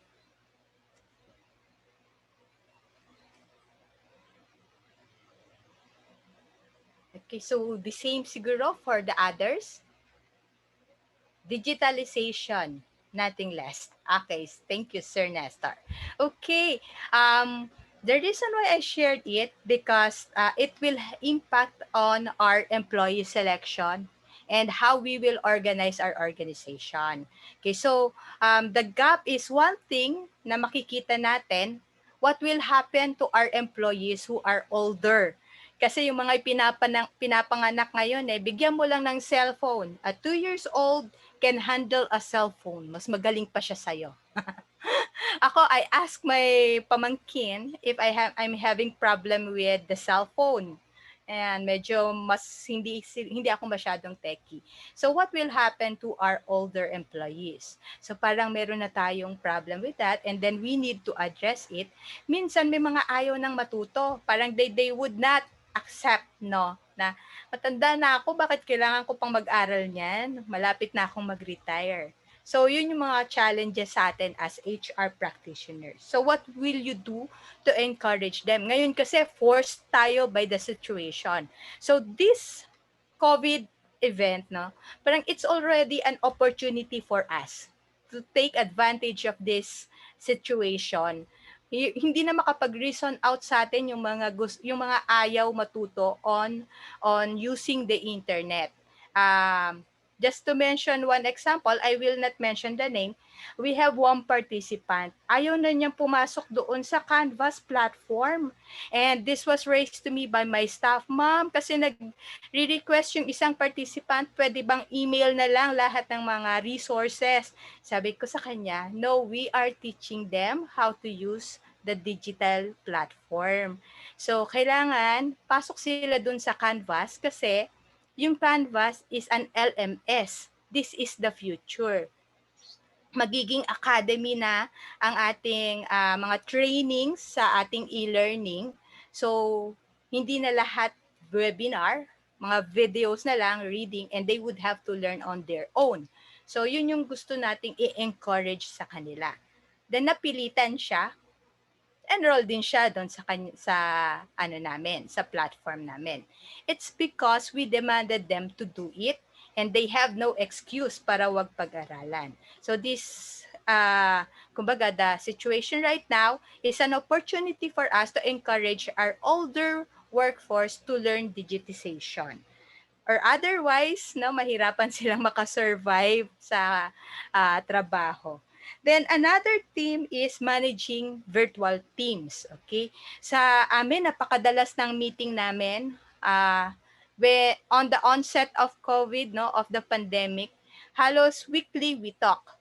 And then now, parang ano na, nakakasanayan na and then wala na kaming masyadong pag-uusapan in our team. So, nile-lessen na ngayon yung mga online meetings natin. You know, ang stressful sa online is that you don't see so much of the other person. Baka hindi natin na-interpret ng maayos yung kanyang movements, yung mga kanyang actuations. We can only rely on the words kung ano yung sinasabi ng kausap natin. So, isa yun sa kailangan din nating i-unlearn kasi minsan we don't talk much, tapos we let our body movements talk for us, 'di ba, no? Wala ka bang mata? Yun nasa isip natin. Wala ka bang mata? Di mo ba nakikita na mumutla na yung mukha ko, maputla na yung labi ko? 'Di ba ganun yung minsan? Tatanungin tayo ng pagka face to face, tatanungin tayo ng boss natin. Sumama ba pakiramdam mo? Parang nasa isip mo, hindi mo ba nakikita, nanlulumo na ako. Pero now, virtual, you have to be verbal. We need to learn how to communicate verbally. We need to teach our people how to express themselves. Diba? Isa yun sa mga skills na kailangan nilang i-learn. So, how can you manage team? The key pa rin, the same thing with face-to-face training, communication. So, ano yung ating means of communication? Right now, we need to put emphasis on the verbal communication kasi virtual nga tayo. And then, siguro yung mga use of words, yung tones natin, parang we really need to look into it, no? Maging listeners din tayo, yung pitch niya ba mataas? Kanina nung naririnig kong nagsasalita si Raquel nung opening, sabi ko, puyat ba ito or masama ang pakiramdam niya? Pinapakinggan ko yung ano niya, yung boses niya. Kasi medyo sabi ko, bakit paos? Malat yata siya kanina. So, yun yung mga nasa isip ko. But then, afterwards, nakita ko, okay, so she's mastering her energy to do her functions. Siguro medyo, ano lang, kumbaga, na late lang ng bangon or something. Otherwise, she will tell me kung meron siyang nararamdaman. I would really know kung ano yung pakiramdam ng empleyado. So what we do is we also ask them to do a reporting. Meron kaming mga Excel file na isinishare na sa Drive. Every employee should type in kung ano yung kanilang situation, yung health nila. For the past few months, ginagawa namin yon. Pero ngayon, hindi namin religiously ginagawa na kasi parang we just report kapag hindi na maganda yung pakiramdam. Kami na mismo yung nagpapaalam kapag kailangan namin mag-leave. Another thing is yung private life from work, diba? Tama yung sinabi ng speaker dun sa video. You cannot separate now your private activities with work kung work from home. Hindi mo nakikita kung ano yung ginagawa niya. Is he working on the FB or the LinkedIn? Or is he working on the task na inassign mo sa kanya? Kaya ngayon, dapat lang na i-clear natin sa mga employees natin, if they are telecommuting, ano yung specific output na ine-expect mo sa kanila. If you expect them to actually finish posters in a month or in 2 weeks time, wag mo siyang bantayan na magtrabaho kasi mauubos lang ang time mo kababantay sa kanya. Kailangan clear ang output, clear ang deadline. Be more specific with your output with the outputs desired. Okay? So, and then kailangan din ng feedbacking. After they send to you their progress report, yung output, sometimes you have to ask them. Huwag kang magsawang magtanong. Okay? Kasi hindi sa overbearing ka or hindi dahil sa binabantayan mo silang husto, but you are at the end of justifying and explaining din sa yung immediate head kung ano yung na-accomplish ng teams mo. So being leaders, being HR's tendency is tatanungin kayo, and you need to know the information. So you need to ask the questions. Our employees should also understand na yung asking of questions right now is necessary kasi nga digital format tayo, nasa telecommuting tayo, and we cannot see what they are really experiencing at the moment. So don't be afraid to ask questions. Lastly, from the video, yung reputation ng ating ng ating cooperative. Hindi naman sa kailangan mong i-stalk yung FB ng ng employees mo. Ano lang siya, kumbaga parang reminders lang siguro initially sa mga employees that they are employees of the co-op and anything that they posted online will be viewed as a reflection of your cooperative. So they need to be careful as well with what they post. Minsan hindi naman sa parang babantayan mo sila pero minsan from time to time mag-spot check ka rin no on what they're posting kasi minsan malalaman mo rin from their post kung ano yung nangyayari sa kanila, what's happening to them. And then that can explain bakit hindi na deliver yung mga mga request mo or kapag ka hindi masyadong informative yung iyong staff, you can see it on their posting sa Twitter or sa FB or sa Instagram. Okay? Sometimes you can rely on the trust, no? Isa sa mga trends. Tell them that you trust them, no? Explicitly, and that they will do their work, they will do their job, and you will also do your job para sa gayon sila na mismo yung magsasabi sa iyo kung merong mga information or necessary happenings that you need to know para hindi kayong parang hindi ka blind in terms of what they are doing. Ayan. So you rely on your trust with your people. Okay, so sa reputation, others, ang reaction nila would be focused more on the policies, no? They create policies para do sa internet usage, FB postings, but sometimes baka mamaya nag-ano na tayo, lumalagpas na tayo doon sa rights natin kasi may private lives ang ating mga employees. So, sabi nga nila, my FB wall is my wall, no? Hindi naman siya wall ng co-op. So, sabihin naman natin sa kanila, you are reflecting naman what's the values of the cooperative. So, ang pakiusap lang din namin is that pagka mga away or something na hindi maganda, siguro you can do it through messenger, talk to the person through messenger, wag na yung public posting, no? Ang ginagawa ng iba, ipopost sa wall, tapos iba blind ka. Tatanggalin ka doon sa mga nakaka-view. But you will know kasi minsan merong ibang employees magsasabi sa iyo, "Ma'am, nakita mo ba yung post ni ganito?" Hindi. Ma'am, kasi ganito yung pinost niya. So may magsasabi sa iyo, may mag-i-inform sa iyo. Lalo na kung all of the employees are concerned about the welfare of the co-op. Okay? So that is helpful for us kasi nasa co-op tayo, medyo family yung relationship natin with our co-employees. Okay, so those are parang what you need to consider based on digitalization. But let me again share with you the PowerPoint presentations. Pero if you have anything, insights, or anything you want to share, you can unmute your mic, no? Or you can just chat it on the chat box and I will read it immediately. Okay, so we'll proceed now um, with the recruitment and routing. Do you still remember this pie, the 8R? It's in quadrant B, more focused with us being an admin expert and more focused with the processes involved in the systems, in our systems, and in our operations. So, employee selection. Yan. Marami sa atin ang may mga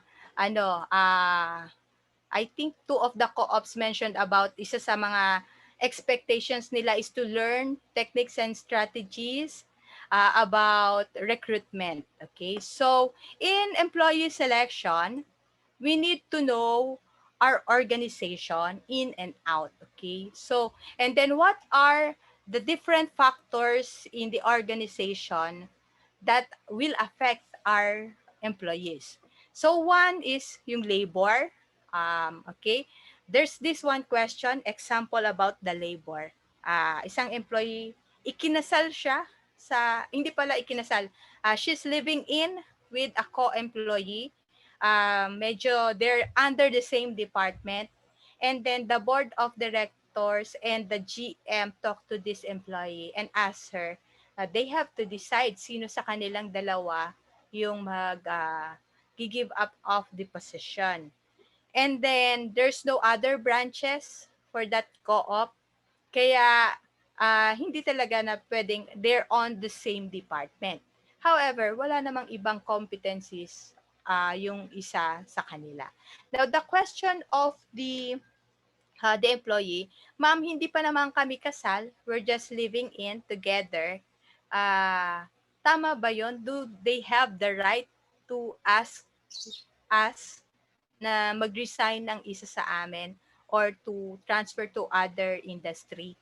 Ang sabi ko sa kanya, alam mo, yung mga ganyang matters, even if it's not written in the policy, you have to consider the different aspects inside the cooperative. One, iba-iba kasi ang definition natin ng morals, no? Living together to others maybe acceptable na siya. But for cooperatives built by churches, no, yung mga nasa simbahan, of course, hindi acceptable 'yon kasi they want their employees to be married. Another thing you need to consider is yung internal security para doon sa co-op. If you are working under the same department, so at risk probably yung operations. And then what would be the impact to the members if the cooperative tolerate it? What would be the impact to the members?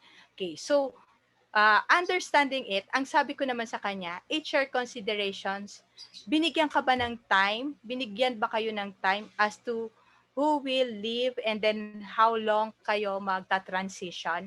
Ako, ang suggestion ko is you talk to your HR, you talk to your general manager, ask adequate time na makatransfer yung isa bago totally siya mag-resign or totally mawala na sa employment. Siguro, since you already have a good experience with the co-op, then being inside the co-op and then nag-a-apply ka rin at the same time. Kumbaga, meron ng recommendations coming from the co-op that you are skilled and capable of working for other organizations. And then, member pa rin naman sila ng co-op, so they can still continue patronizing the co-op.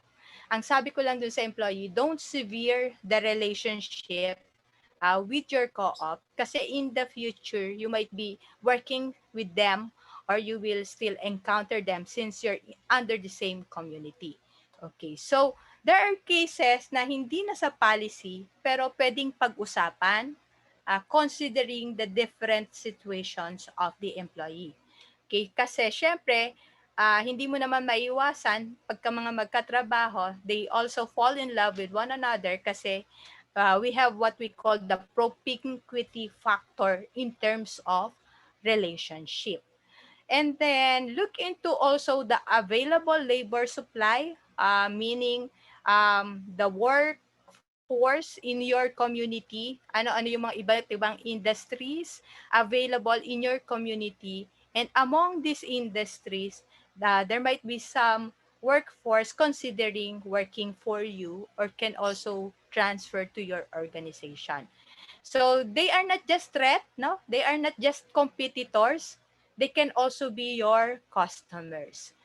We also have to look into the political climate, as I mentioned, the national global economy, etong behavioral and social sciences. This is with regards to the culture and the values of the community, its impact to the cooperative. Kasi nga kanina sabi ko nga, what would be the impact to your members of the behavior ng iyong mga employees if they are living together and then you tolerate this? What would be the impact to your members? But you also have to look into conservative ba yung community mo. Kung fishing community, syempre, ang kailangan mo yung employee should be able to communicate with fisherman. Hindi yung kukuha ka ng sobrang galing na frontliner, hindi naman siya makarelate with the target members of your cooperative. Yan, we've done this looking into the science and technology, the available resources for HR, and the culture and subculture of our community. Okay. So, The next thing that we need to conduct is the job analysis. If we already have job descriptions, then we need to review it from time to time. Kasi yung job descriptions natin may not be able to contain activities or tasks that has been conducted, that has been ongoing for some time. Nagiging practice kasi ng HR would be to do the job description at the beginning of the job, pero hindi na natin ina-update yung job description. These are ready references kasi for us. Baka mamaya, merong isang employee magsusumbong sa labor, sasabihin, they are being asked to resign because they are not being able to do their jobs well, pero wala naman sa job description nila. So, pwedeng maging basis yon.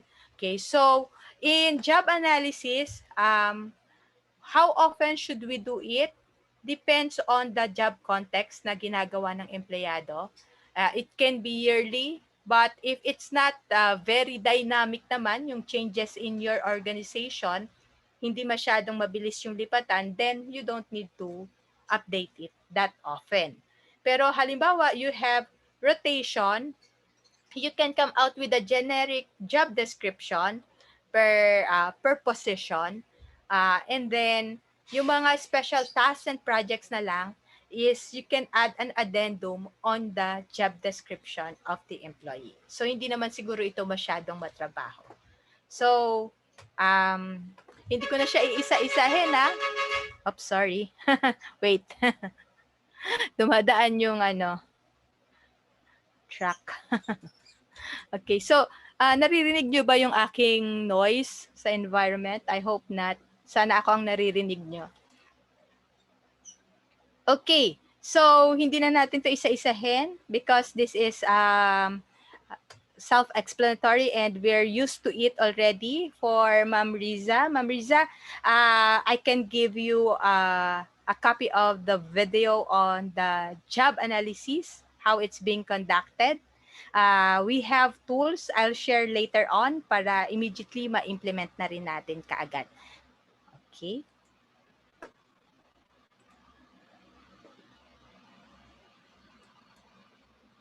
Okay. If we have we have a question from Sir Nestor about job analysis. If we have the task list, how do we translate this into job descriptions? Okay, sige po, sir. I'll answer your question sa later part because I'll be sharing with you yung tools na ginamit namin about the task list and the job analysis questionnaire, Sir Nestor, para yun sa how to transition from the task list going to the JD format. Okay? Okay lang po. So I'll answer this. I-park ko lang po muna yung question nyo and then I'll share later on my tools. Okay. So, okay.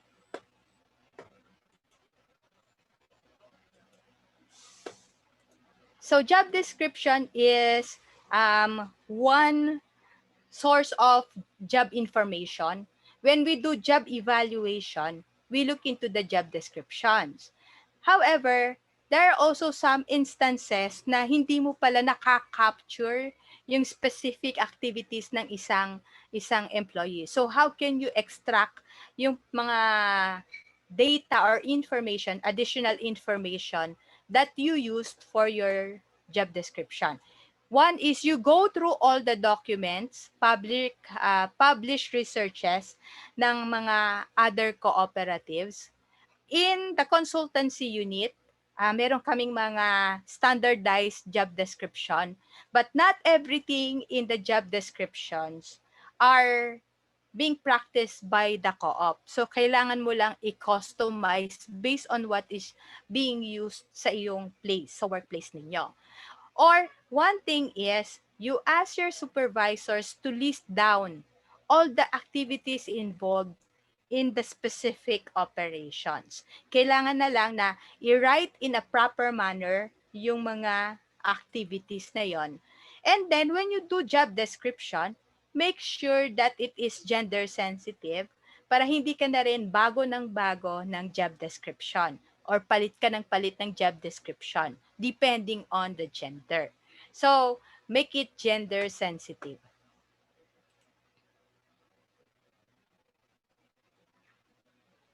Okay, siguro I'll exit here and I'd like to share the job analysis questionnaire for a while. Let me share with you the job analysis questionnaire.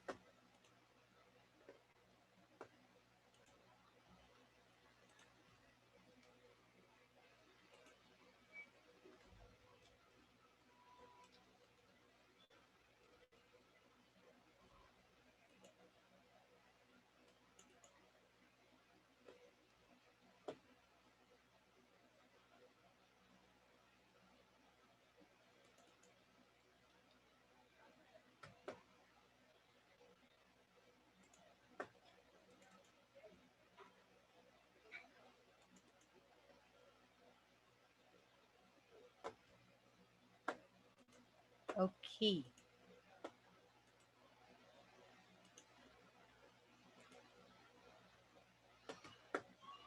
Okay. Nakikita po ba natin yung sinishare kong screen? Can you see? Yan. This will be uploaded sa ating Canvas platform para you can download it. Make use of it as a reference. So ito yung answer, Sir Nestor, sa yung question. We have this job analysis questionnaire. So dito, you can ask the personnel to list down all their activities, no? Pertaining to their position. Kahit Tagalog, ipalista lang lahat ng kanilang ginagawa. And then it's HR who will sort and sift the information given by the employee. And then part of this questionnaire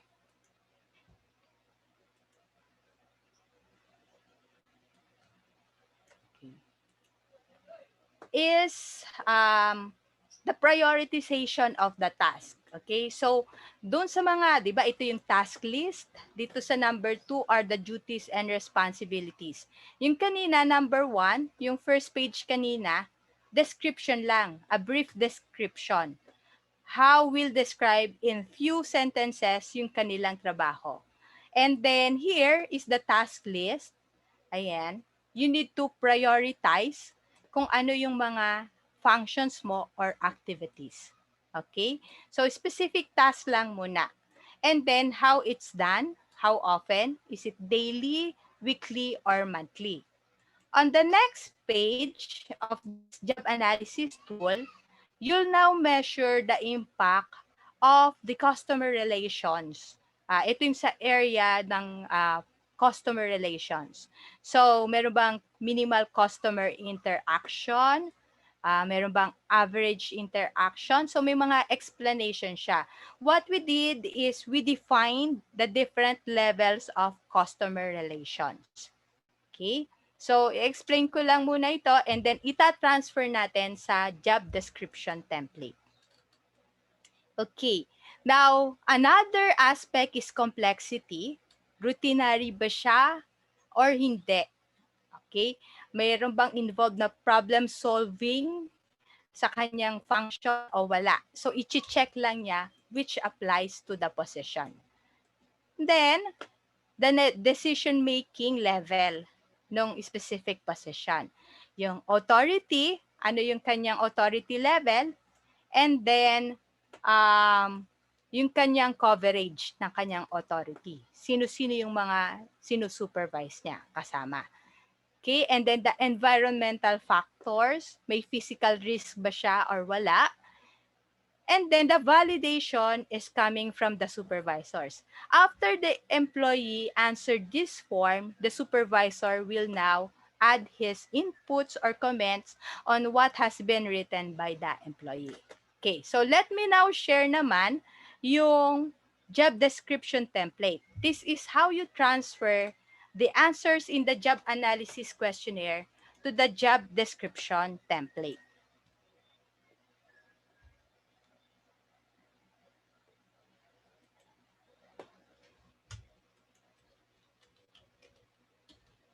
Okay. I'm just looking for the templates muna. Okay, so let me share with you, maganda siguro yung, ito, medyo makarelate ang lahat.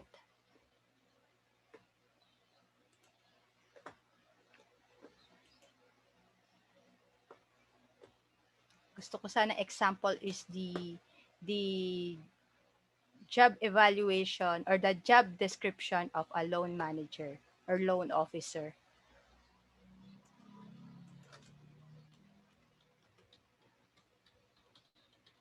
Okay. So, I've given this copy kasi to the ano to I've given this copy to the Oro Integrated, medyo advanced na kasi sila. Siguro ito for the future use sa researchers, if you are going to have your own researcher, ito na lang share ko kasi ito yung example ko kanina. Ayan. Sorry ha, medyo mabagal na laptop ko. So many files. Ayan.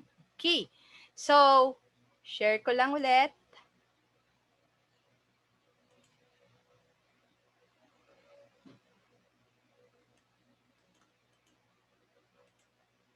Okay. Can you see? Kikita po natin. Ayan.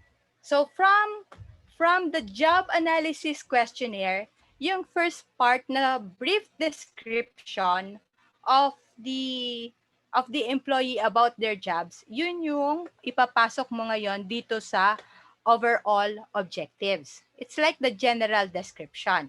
We don't do this anymore kasi inihihiwalay natin yung performance measure and target saka yung weighted percentage sa sa job description. Ako kasi ang preference ko nakalagay na siya para if I ask the employee to sign the JD, ma-explain ko rin sa kanya yung impact ng kaniyang performance of the function. So, yung task list ninyo, 'di ba kanina ipina-prioritize natin?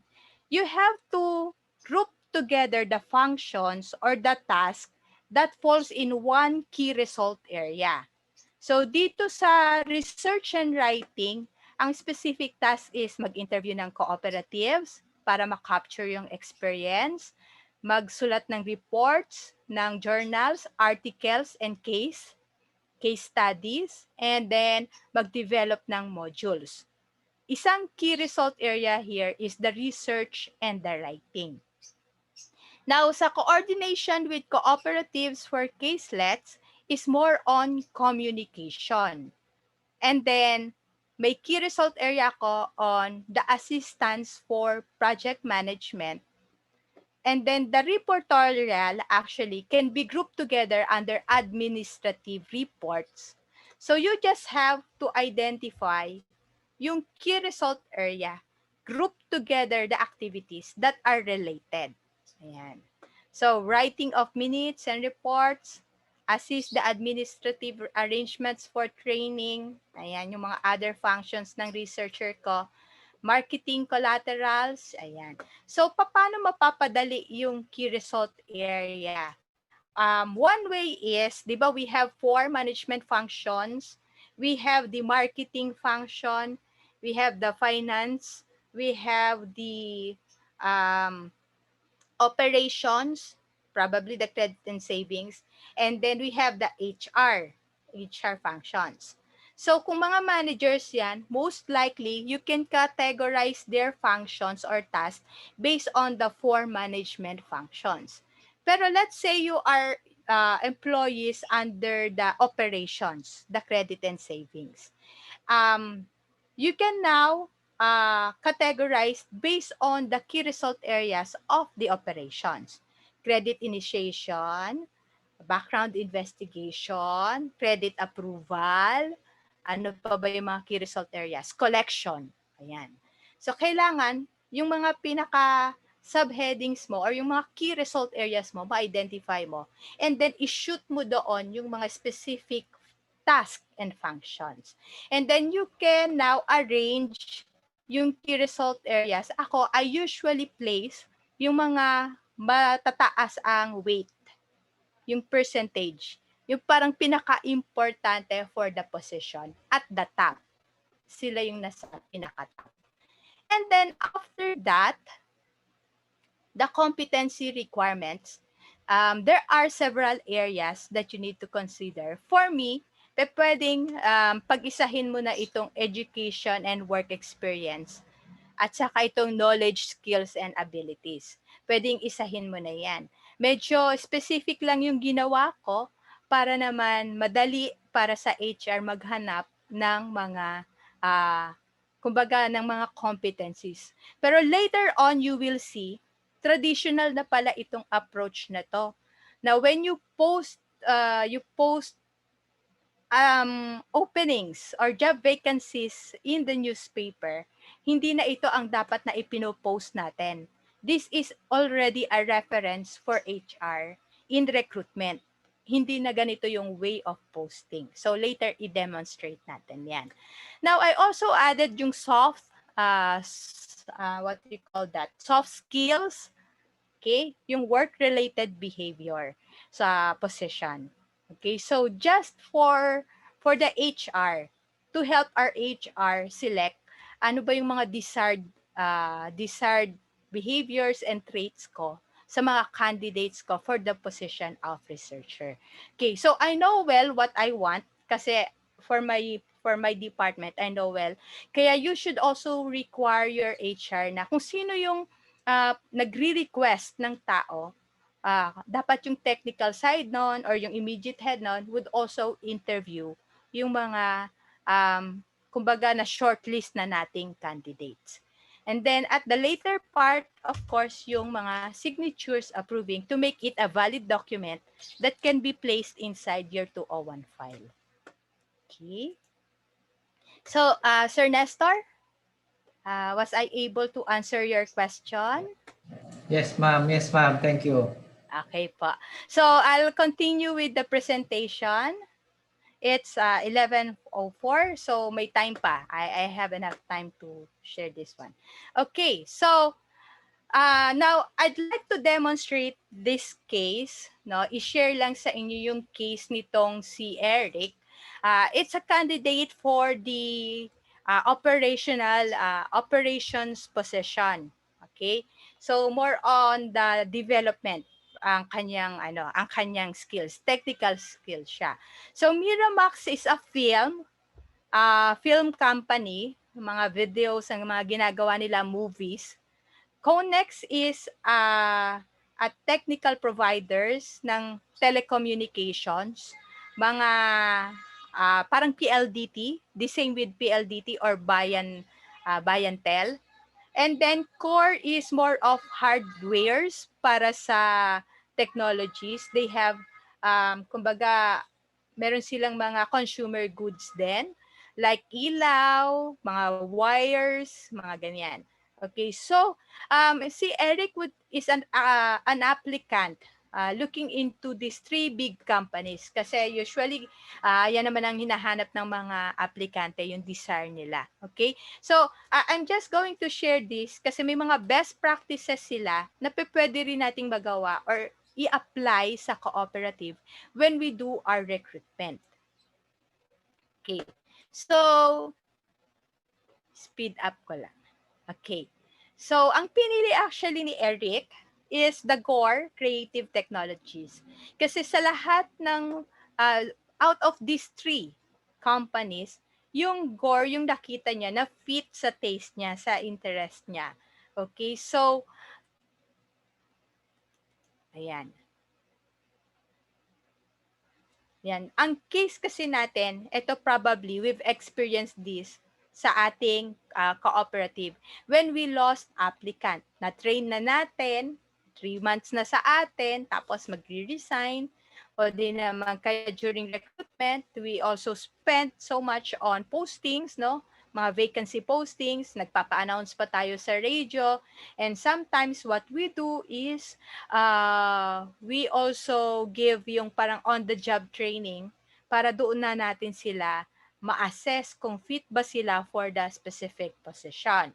So, ang i-address nitong case na ito is the best practices for building the credibility and the branding of our co-ops.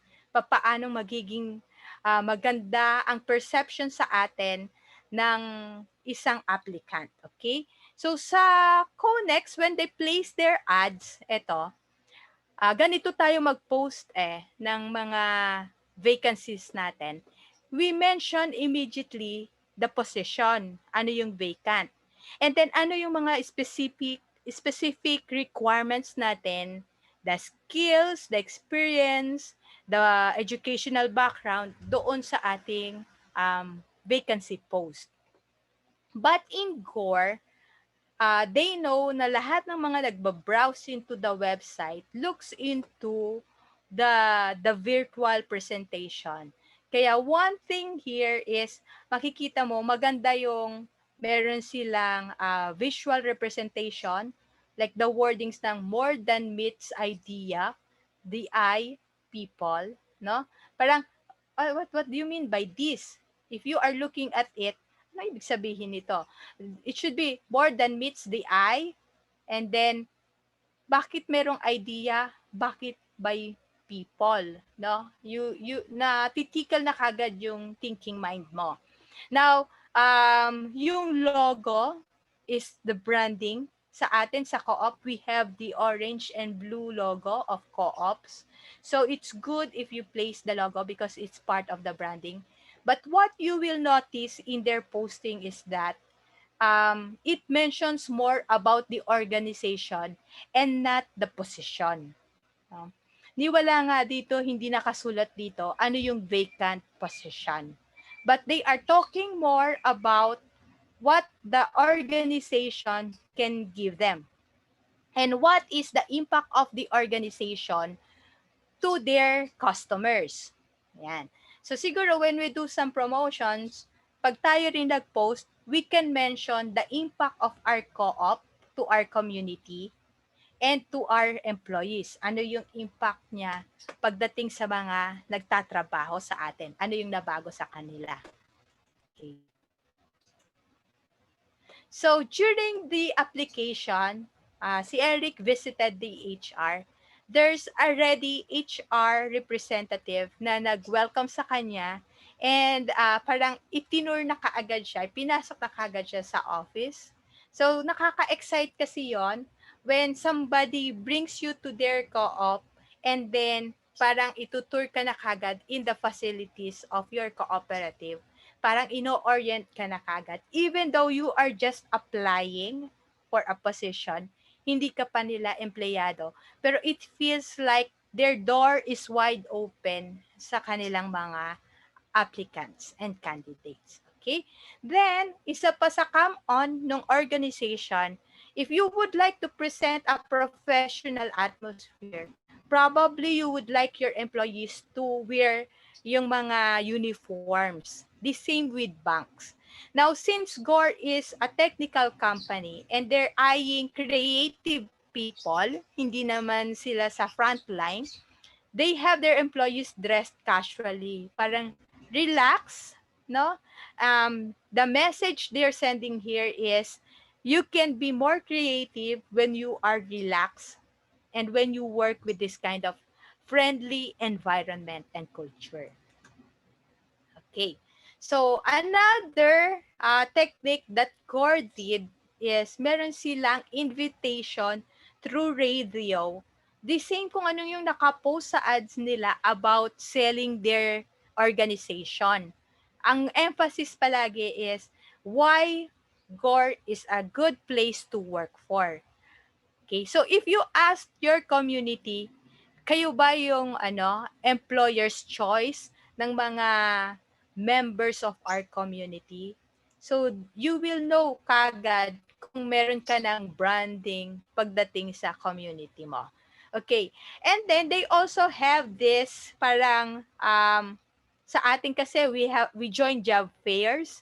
But if we're not joining job fair, meron ba tayong sariling job fairs? So, what they did is they joined job fairs or sila naman sa GOR, they have a table. Tapos dun sa table na yon, there are employees who man it by schedule. So, pagpunta pa lang niya doon, these employees are able to answer questions of the applicants. So kung ano man yung topic, usually technical kasi ang topic sa kanila. Now, in our place, meron ba tayong table sa co-op? Like a communication table? Like parang ano siya, the member can always approach or the applicant can always approach this information table. And then whatever question that the person will ask, ready yung information na i-provide. Now, if they are not ready, they can always pull somebody, another employee, to answer the question of the applicant. So that's what they did. Ayan. Okay, and then they also have career talks, no? Tayo sa co-ops, if we are large, we can join career talks of universities or yung mga schools na meron sa atin.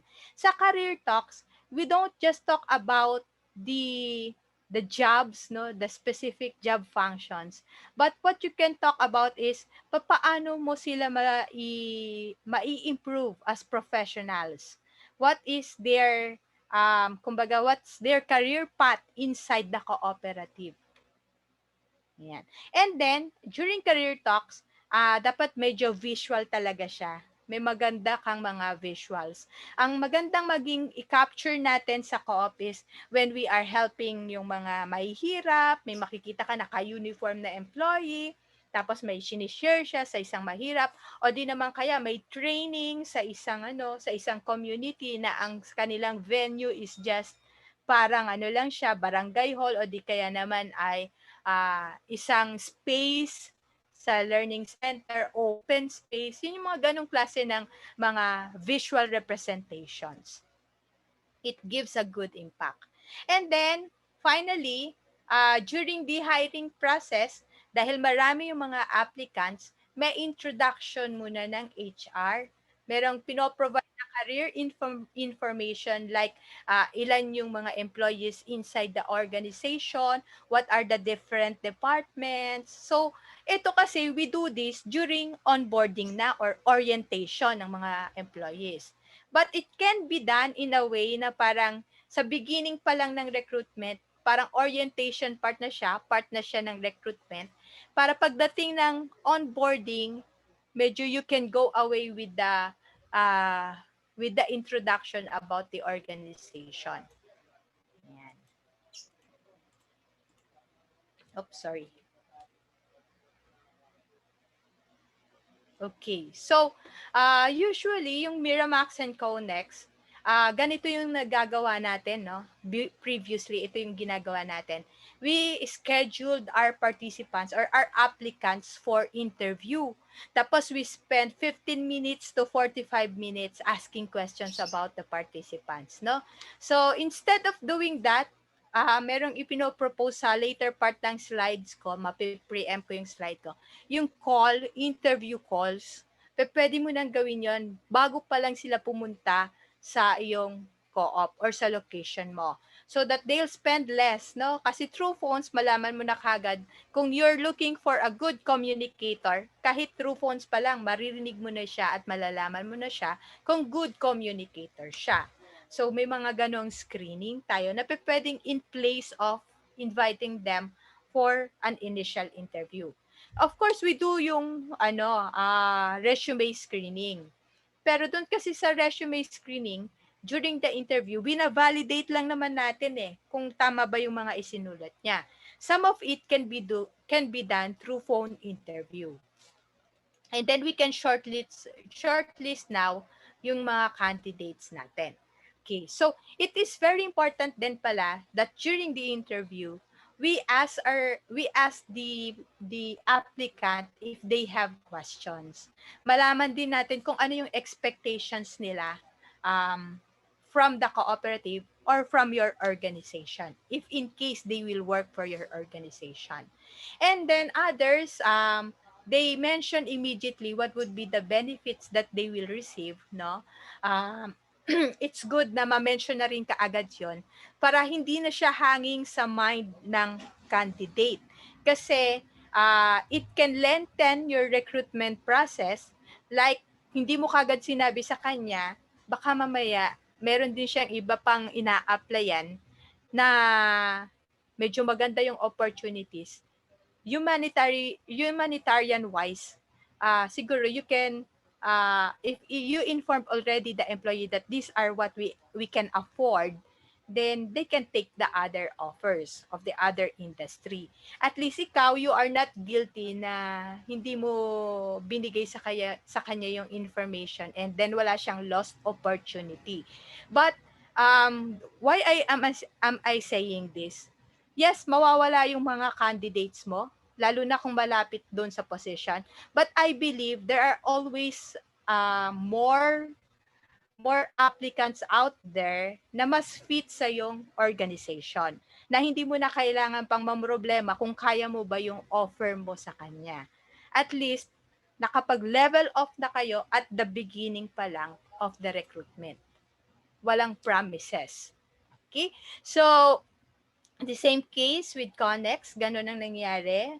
Walang masyadong communication, kaya hindi na-entis yung mga employees. Okay, so these are just examples of what we can do in our cooperatives. Kasama na yung screening dyan sa kanila. No, may mga screening sila on psych exam, but before you do the psych exam or yung mga intelligence exam, make sure that they are closely fitted for the organizations already or the job that you are looking for, competency wise and skills wise. Sa mga exams, ang hinihingi mo na lang, ang hinahanap mo na lang is the validation, and actually more of the potentials of the employees. Yun yung mga hinahanap natin. Okay? Others, meron silang inuuna nila yung exam, but that is costly, no? Kasi yung photocopies ng exam o di kaya naman yung answer sheet ng exams, medyo mahal din siya. Others, what they do, managers lang ang nag-e-exam at saka mga supervisorial positions. Pero the exams can actually help you determine yung mga potentials ng mga candidates. Mga hindi nila sinasabi sa paper, hindi nila sinasabi during the interview. Okay, so yan, naikwento ko na yung case ni Eric.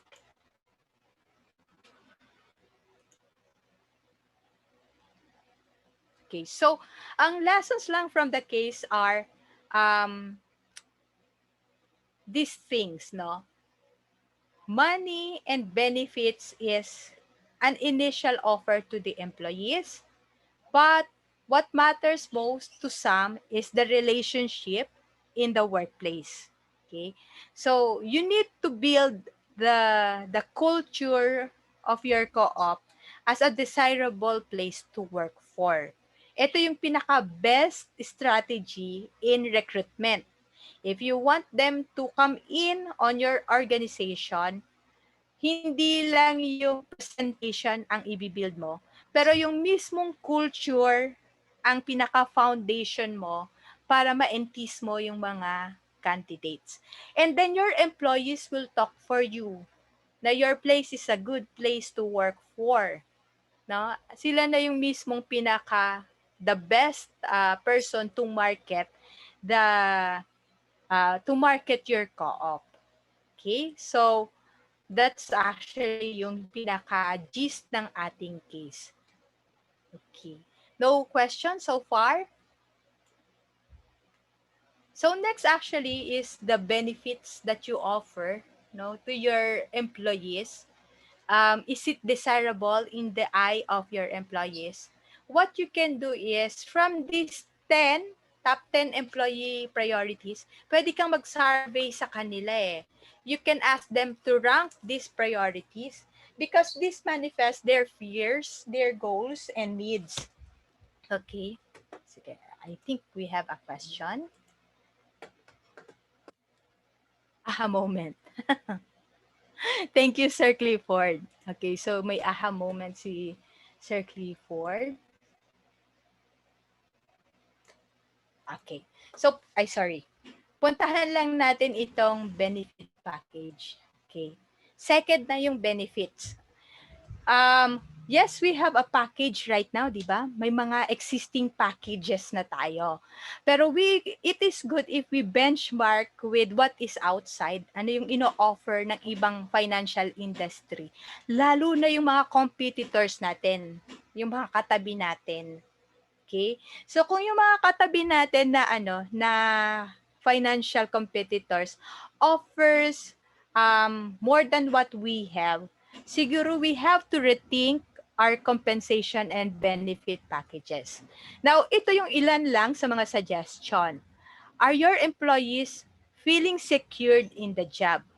Usually, ang security nila is one, yung regularization. Another is they have insurance when they go out, no? And then others would be yung regular flow or regular release of the salaries. Timely ba yung pagre-release ng salaries? Okay, pagka halimbawa, major na talaga yung halimbawa yung salary mo, hindi na i-release on time, nati-trigger yung fear ng mga employees natin. Kaya nga kasama dito yung financial security. Um, if the organization is doing good, no, usually maganda yung atmosphere ng co-op or ng company. Kapag halimbawa kumikita, walang masyadong problema, makikita mo yung mga employees, they are smiling. Because they also gain satisfaction from the good performance of your organization. Okay, so it's the best security that we can offer. Then, ito kasama sa mga trends ito, yung exit no of our employees. One thing na gusto ko sanang ma-develop sa HR or sa co-op sector is that we develop our retirees to be more productive even if they retire. Kasi yung, for me, retirement is not the end of their professional career. Retirement is actually, they retire working as an employee in our organization, but their knowledge and their contribution can still be used, can still help your organization. Kasi co-op nga tayo eh. So, maybe we can come out with programs for our retirees. Papaano magigain yung skills in becoming a consultant. Okay? So, ano ba yung mga competencies required for consultants? One is public speaking. Another is documentation, pagsusulat ng mga processes and what happened during the training. Third is the analysis and critical thinking. As a consultant, kailangan marunong silang analyze ng mga concerns and issues of the co-op. And then, as a consultant, they also have to manage their schedules and their finances. No? So, these are yung mga competencies required. Maybe you can come out with a retirement program bago sila mag-retire 5 years before their retirement or 3 years before their retirement, they train to become consultant. So, sino ang first client nila? Of course, yung co-op natin. Our co-op will be the first client. Okay. So, another idea that I'd like to share for retirement program is entrepreneurship program. Kasi when they retire, they will get separation pay, right? Yung kanilang retirement pay. And then malaking pera yan. So, before pa lang sila mag-retire, dapat nag-iisip na sila ano yung products and services or business that they wanted to establish. Then give them a management program on how to manage yung mga enterprises and businesses. Okay, so mga ideas lang siya. Now, we can also come out with, for the married people, may mga anak sila, savings for child's tuition. The reason why they are working is because of they wanted to provide for their family. And let's say maliit yung ating salary. So ano yung help na pwede nating i-provide sa ating mga employees? One is yung savings. Sa amin sa NATCO, meron kami sa cribs nga ba 'yon? Um, we volunteered na yung portion ng aming salary, like 200 per pay, ma-save doon sa, parang ma-save siya sa isang insurance, contribution siya, premium siya sa isang insurance. And then, we can get a loan on that insurance. And then, we can also actually use it or withdraw it kapag enough na to fund for building our enterprises. So, yun yung mga pwedeng idea dyan. Savings for home, yan, parang pareho yan. Related sa family. Okay. Another option is early retirement.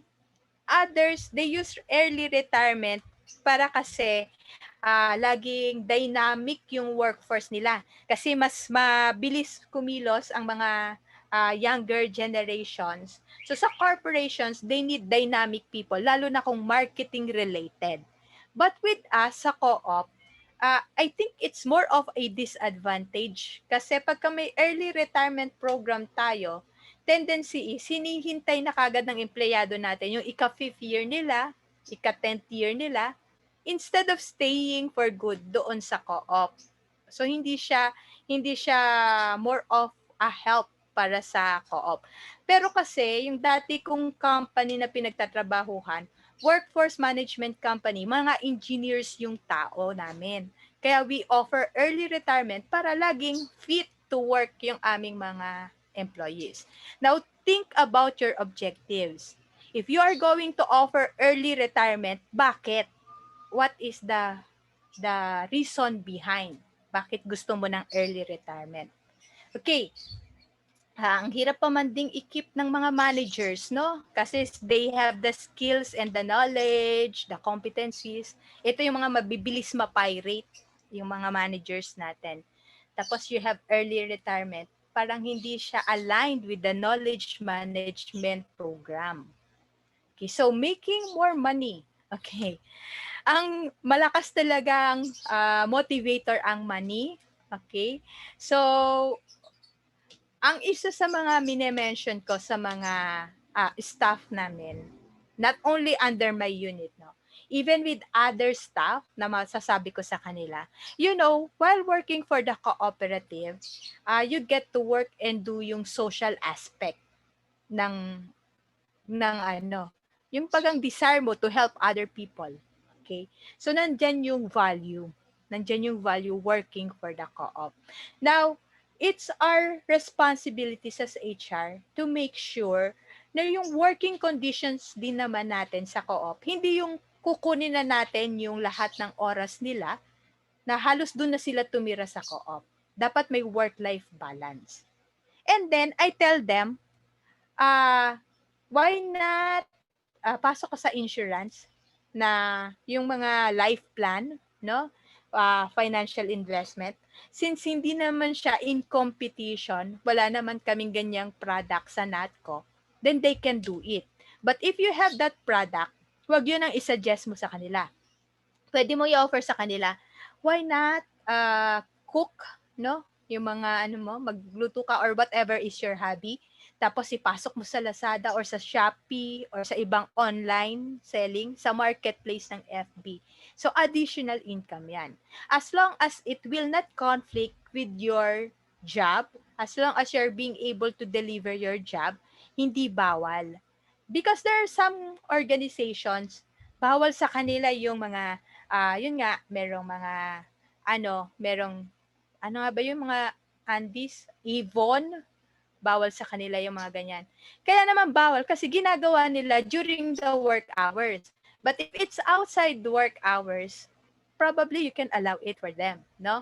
Okay. So, at saka ang mga measures lang natin dyan would be, yun lang, kapag ka-members ang kanilang ka-transaction, make sure that they will be doing it in good faith. Hindi yung magkakautang sila, magkakaproblema sila with the members. Siguro yung mga policy natin are preventive.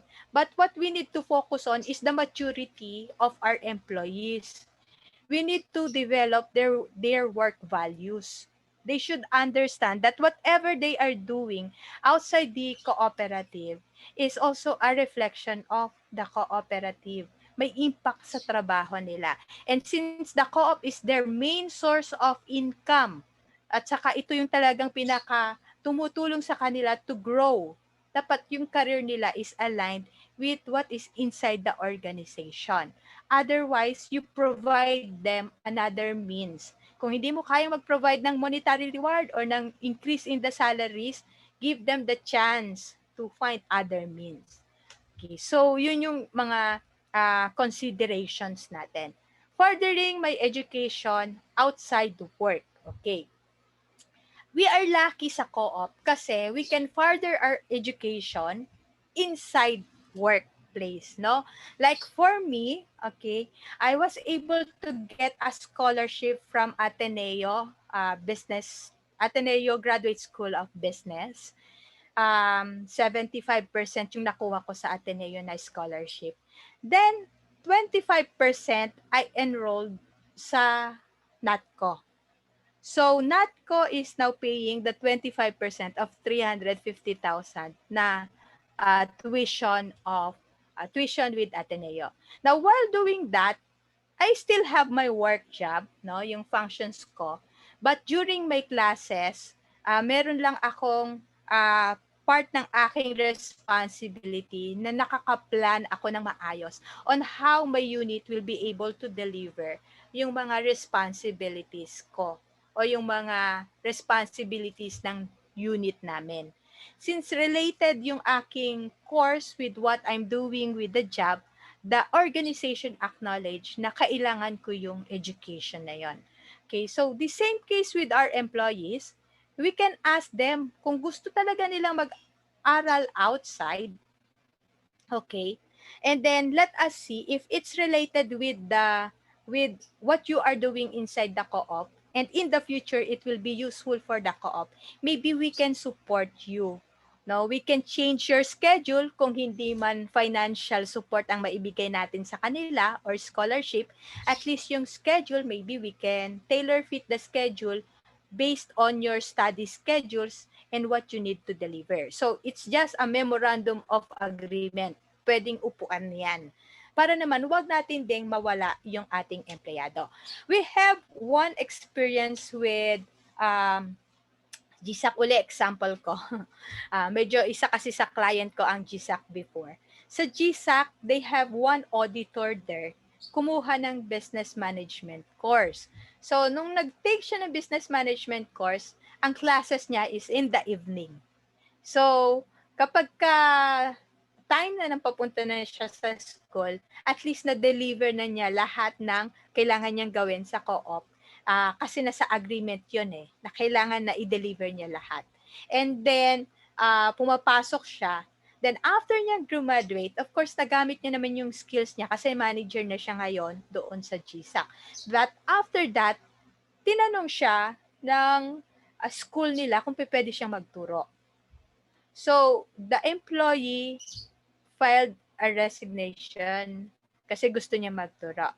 But the co-op talked to the person. Sabi namin sa kanya na, sir, baka naman we can just, you can still continue working for the co-op.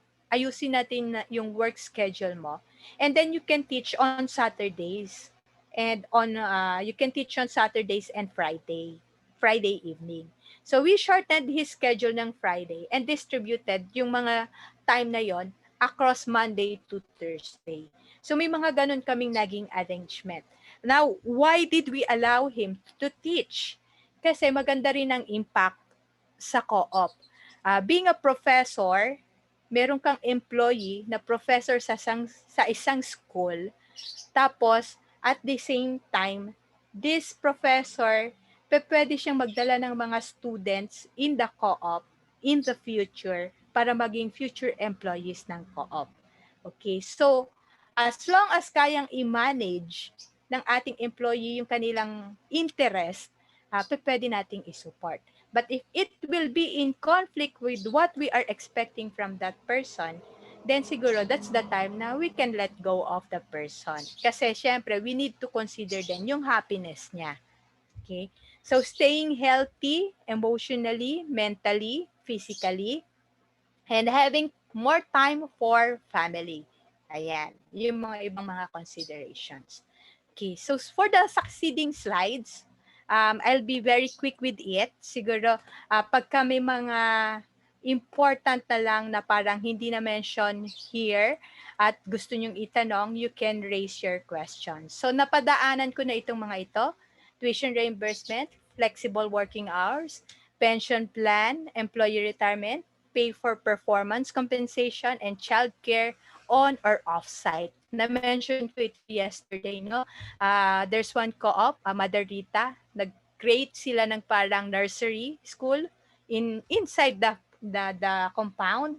Panay teachers kasi ang members nila. So, parang sideline ng mga teacher members yon, and at the same time, childcare na rin on-site para sa mga employees natin.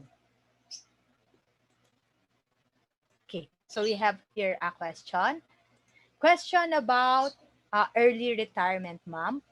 We have policy about early retirement before, and then nagkaroon po ng situation na may mag-retire na employee, and then what the BOD do is gumawa sila ng bagong policy na wala ng early retirement. Insist nila na cover kami lahat sa new policies. Oh, mali yung implementation. Okay? Miss Risa, ganito. When you come out with kumbaga na-stop na yung early retirement, ganito ang right way of doing it. Kasi it happened in NATCO. Before, when I was working ng regular employee, 2012 to 2015, we have a 5 years early retirement. Okay? But then I talked to NATCO, nag-project-based ako ng aking employment.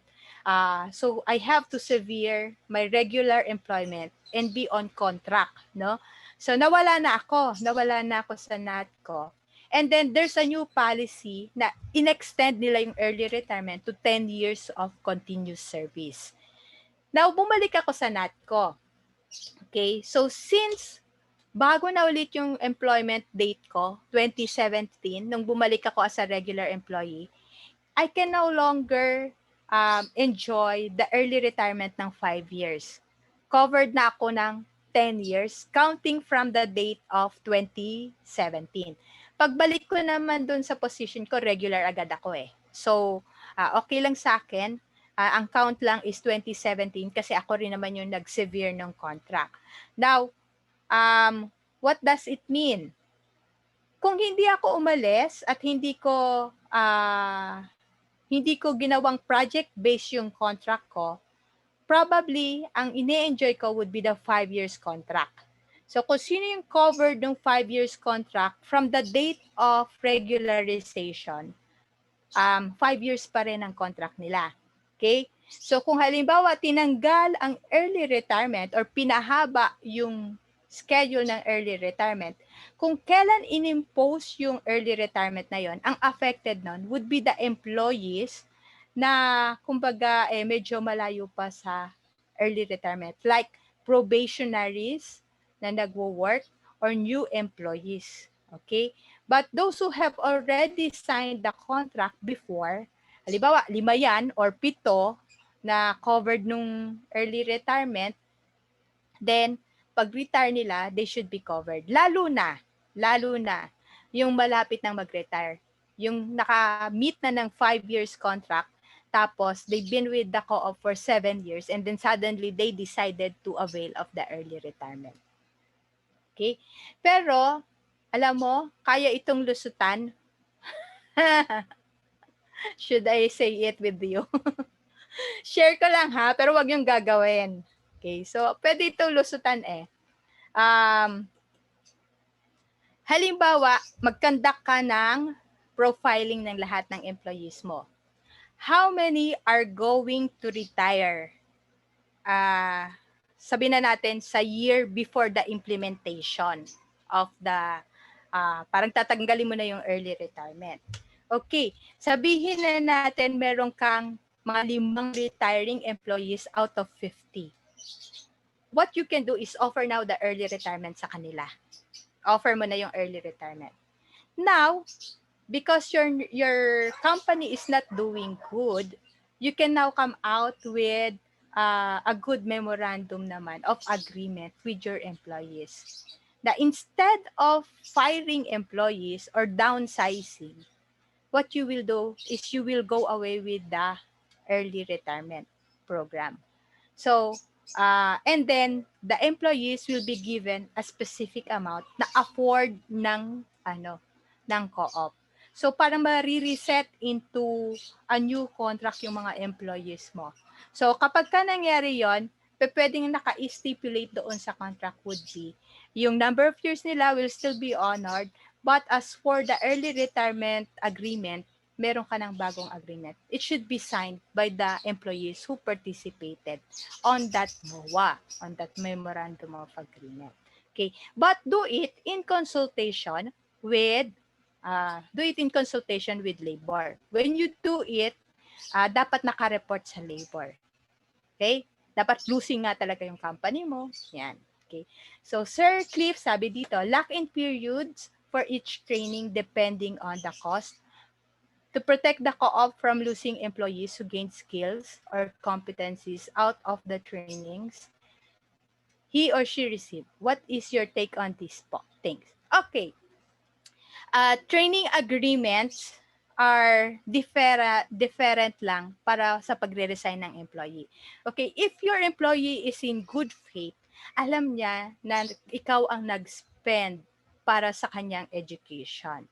And with that thought, alam din niya na kailangan mag-service muna siya sa co-op for specific period of time para wag siyang mag-resign agad. That employee is in good faith. But hindi binding yung contract ng training agreement. They can always do na mag-vanish sila or they resign from the company, and then the company whom they will be transferring from, babayaran na lang kung ano yung balance doon sa co-op or sa organization na nag-finance ng kanilang training. Okay, so it's good as a deferent, but kapag ka marunong ang inyong empleyado at marunong siya pagdating sa labor, kaya niya pa rin lusutan yan. Hindi siya talaga stronghold on their employees.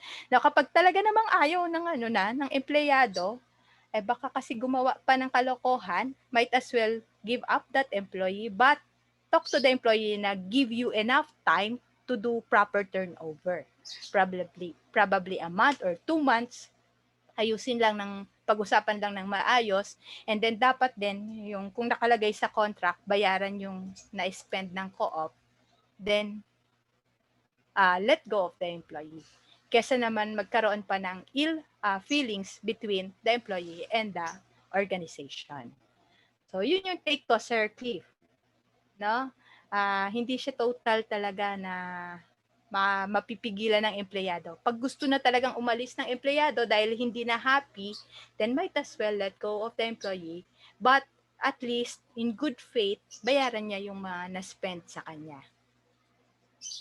Okay? Siyempre, pag hindi naman niya ginawa yon at di naman siya nag-agree, ma-blacklist siya. Pagka nag-conduct ng HR background investigation yung kabilang kumpanya, pwede niyo sabihin, the employee is not in good faith or umalis siya.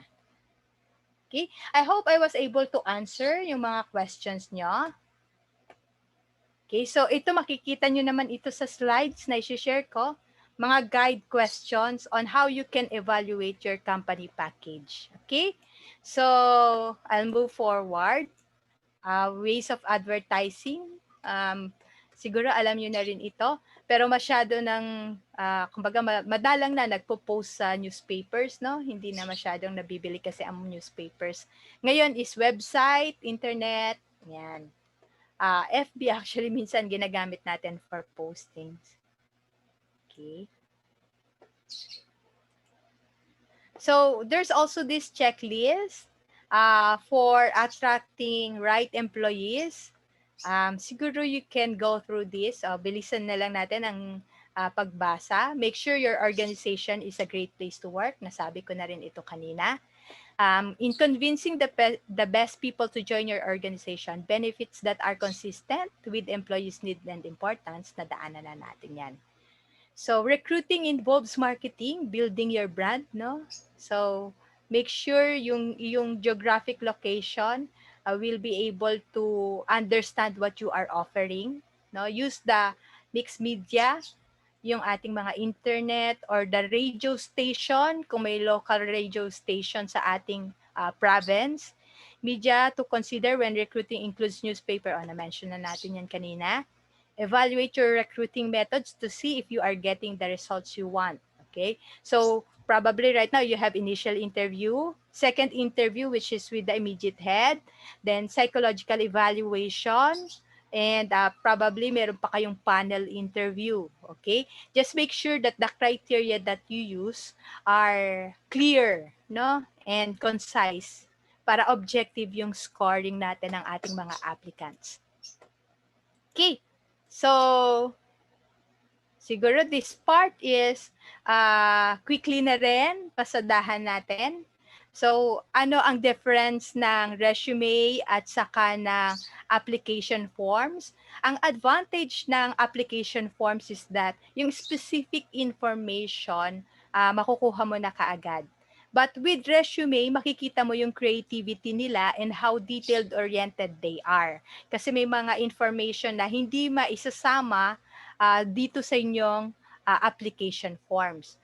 Ang ginagawa natin, sigurista tayo, we ask for resume and then pagdating nila sa ating office, pinag-fill up pa natin sila ng application forms. Okay, so medyo time consuming, but it depends on our needs kasi.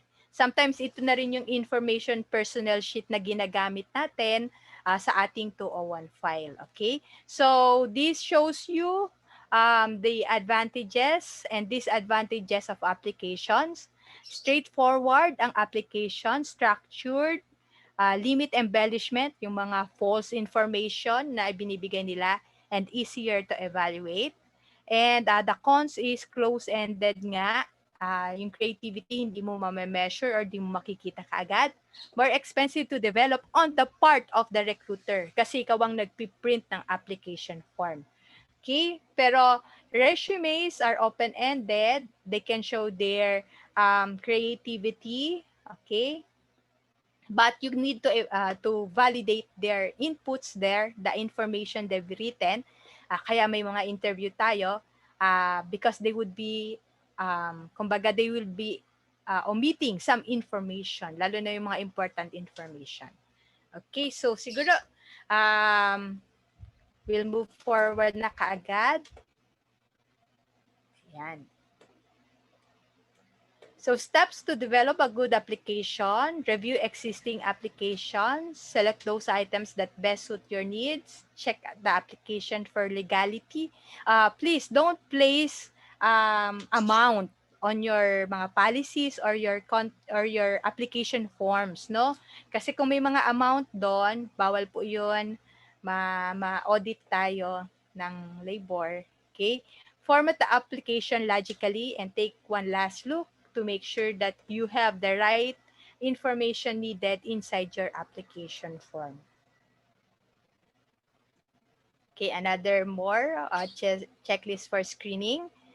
These things siguro you can read quickly na lang, but for the interest of time kasi medyo we need to move forward sa competency later on. Okay, so we'll skip this part, the screening of the resumes. Siguro naman marunong na tayo mag-screen ng resumes, no? Focus on job relevancy, the job needs, look for the red flags, and be reasonable. Ayan. Okay, so yung I've mentioned about screening through phones, then I'll share with you this tool. Pwedeng ito yung iyong interview sheet that you can use pag fill up ng mga information during the interviews. Okay, with regards to interviews, when we do questioning, ang isang suggestion ko is you use situational analysis. If you are measuring about their decision-making skills or yung staying capabilities nila in your organization or yung sa inyong kooperatiba, sometimes you can ask them how long they've stayed with their previous jobs. And then you can pose problems or concerns and then look at their answers kung ano yung mga mga reaction nila doon sa post questions. Do not ask questions na may mga sagot na sa internet. Actually, marami na sa mga questions natin. If we have a list of questions, can you tell me about yourself? What would be your plans 5 years from now? What you need to do is challenge their answers. Probably you have a list already of these questions, then may mga answers na sila. But listen well on their answers and then make a follow-through questions based on their answers. Always create a situation so that you will be able to measure how they think, yung kanilang thinking process. And then you can now profile kung ano yung kanilang personalities. Ibangga mo, saan kaya sila sa quadrant? Sa 4 quadrants, anong klaseng personality meron sila? Ano yung interest nila during their break times or during their vacation? What do they do? Kung yung relationship nila with their family is distant, you will know that they're the type of person na distant din pagdating sa co-employees. Okay? Ang mahirap i-trace is actually yung mga hindi na mention na previous job.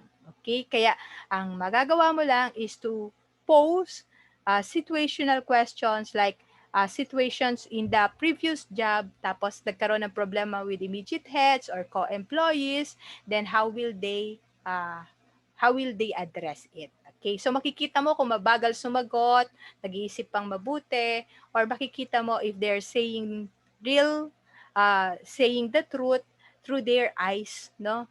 Kaya minsan we also need to see yung kung ano yung facial expressions nila and how they answer our questions. Okay, so mga sabi ko nga, quickly lang natin pasadahan ito. May tanong kayo about the interview?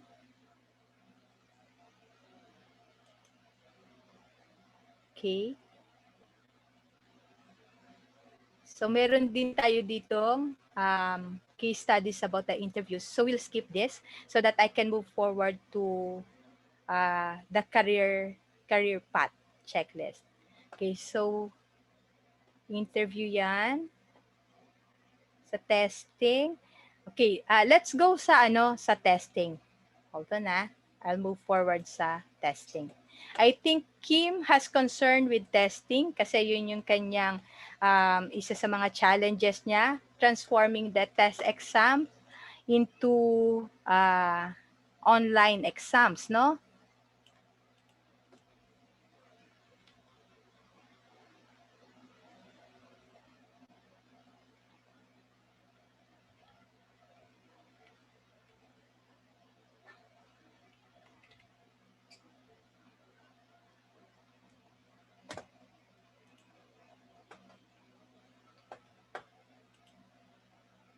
Oops.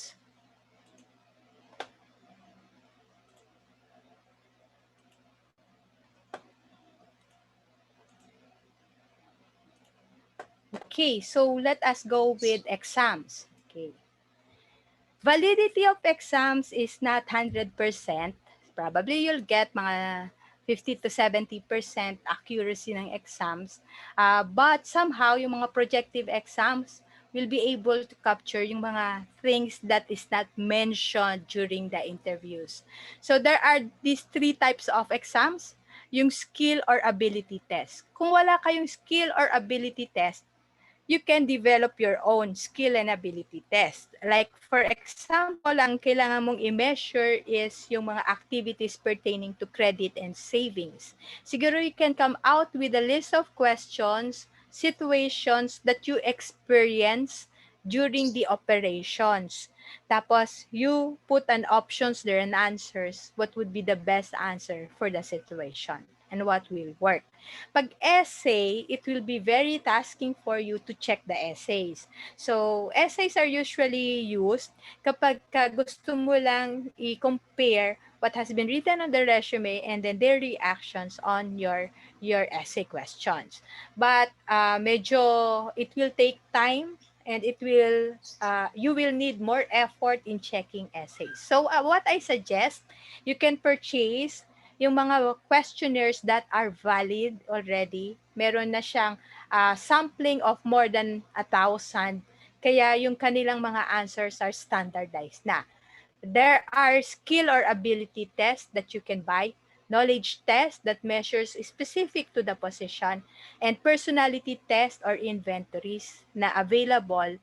Sa atin dito sa Philippines, we can buy from PhilSciCor and from Behavioral Dynamics Incorporated. Okay, so that's what we did with Oro Integrated. Um, Kaso kailangan nyo ng psychologist to purchase it. I used my credentials to apply for the testing materials for Oro Integrated. Now, because we had the consultancy engagement before. Now, if you are going to purchase, you need somebody inside your co-op or inside your organization who's a graduate of psychology or who has been working in the HR department more than 5 years. Okay? So there are already mga online exams available.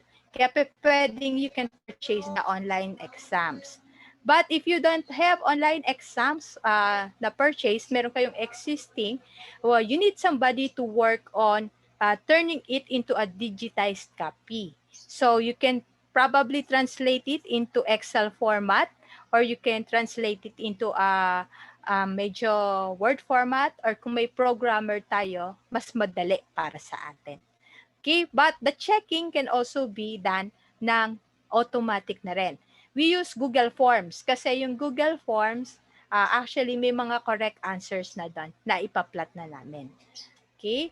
So, during the exams, if they are going to take it, as I suggested before, kailangan may video. Why? I'm working for Livingstone's research, no?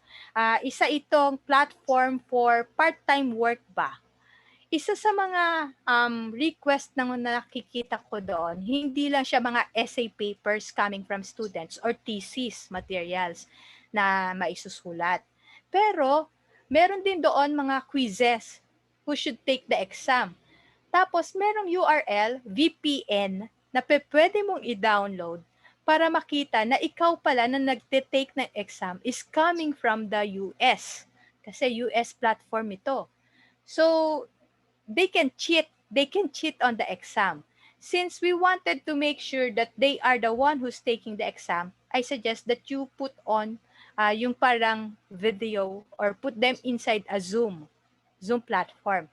And at the same time, they can open yung kanilang, yung iyong Google Forms or kung ano man yung ginamit mong platform for the exam. Kung Canvas ba yan, or Moodle, okay? So may iba't iba kasing platform. Pwede naman yan ng sabay.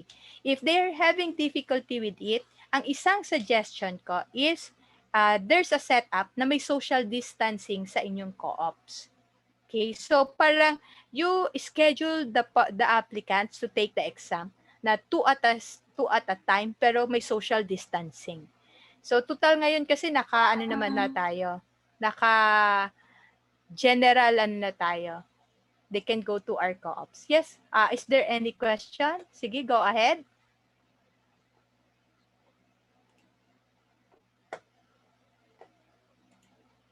Yes?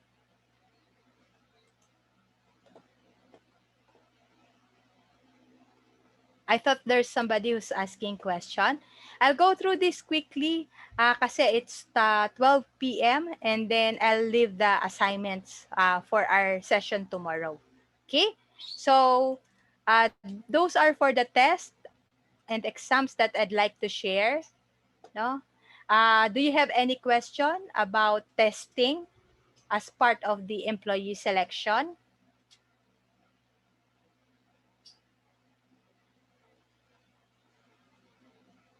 So far, no question.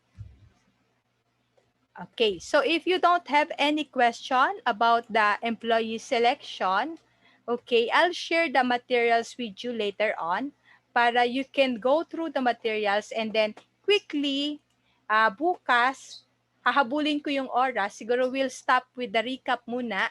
If it's okay with you, mag-start kagad tayo with the presentations para ma-complete natin. Okay, Miss Sharon asked a question as to administering the test. Dapat po ba psychometrician ang mag-administer? Okay, No, not necessarily. Kasi administration, mag-train ka lang ng isang marunong magbigay ng instruction based on the testing instructions. Okay? Tapos, yung mag-a-administer should be able to observe as well the behavior ng mga mag-e-exams. Okay? Tapos, ire-record niya kung paano yung meron bang jittery dyan, meron bang parang hindi mapakali. So, i-record niya lang yung behavior. Okay? Tapos, from there, ang kailangan mong mag-i-interpret ng exam kasi meron na ngayon na kumbaga standardized exam. Okay? Yung interpretation na generate na kaagad. Pero kung wala kang standardized exam, hindi kaagad na generate yung result ng exam, kailangan mo ngayon ng marunong mag-interpret ng exam, and those are the psychometrician. Okay? So, mahal kasi ang psychometrician, ma'am. So, what we did with Aura Integrated, and Kim can attest, they have 3 people. I trained them how to administer the exam and how to score the exam. And then, meron na kasing interpretation yon, parang copy-paste na lang based on the scores, based on the results. So, they just prepare it. Tapos, yung validation na lang ng interview, kailangan na lang ng validation ng interview. You need somebody, a psychologist graduate probably, not necessarily a certified psychometrician, just to validate the result of the exam. Total standardized na siya. Okay. So, pero for managerial position, I still recommend na siguro i-outsource nyo na lang siya sa labas. Okay, para mas mas malawak yung coverage ng kanilang exam for managers. Okay, any other question po?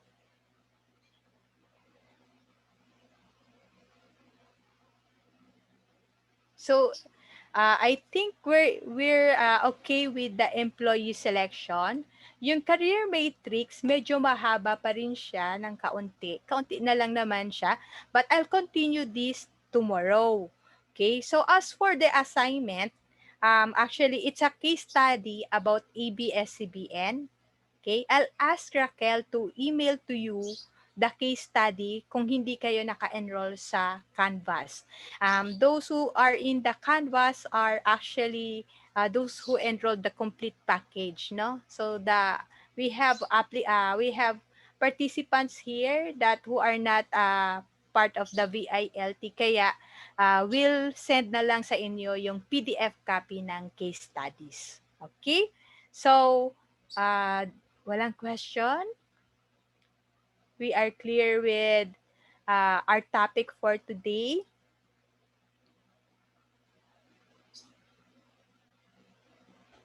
Ang instruction lang dun sa case studies would be try to identify the issues and concern, and then lessons learned, or if you are going to do a different thing, no, what would be your recommendation? Tapos, read the case studies, do it on your own. Tapos, tomorrow morning, i-group namin kayo into 4 groups to discuss ano yung mga learnings ninyo from the case studies. Okay? And then we'll discuss it sa larger group. Choose, you will have to choose tomorrow pa naman. Choose who will be your speaker for tomorrow. Okay? So, with that, is it the 7-page material? Okay. I'll show na lang the Canvas platform.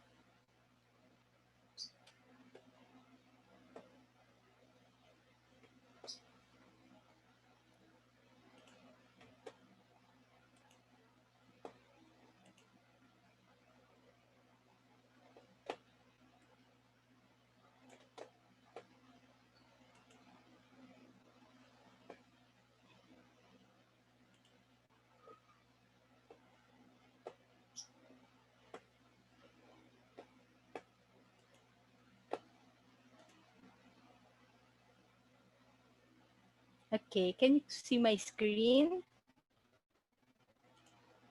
Ayan. This one po, Strategic Human Resource Management of ABS-CBN. Ayan. This case study. Okay, so number of pages.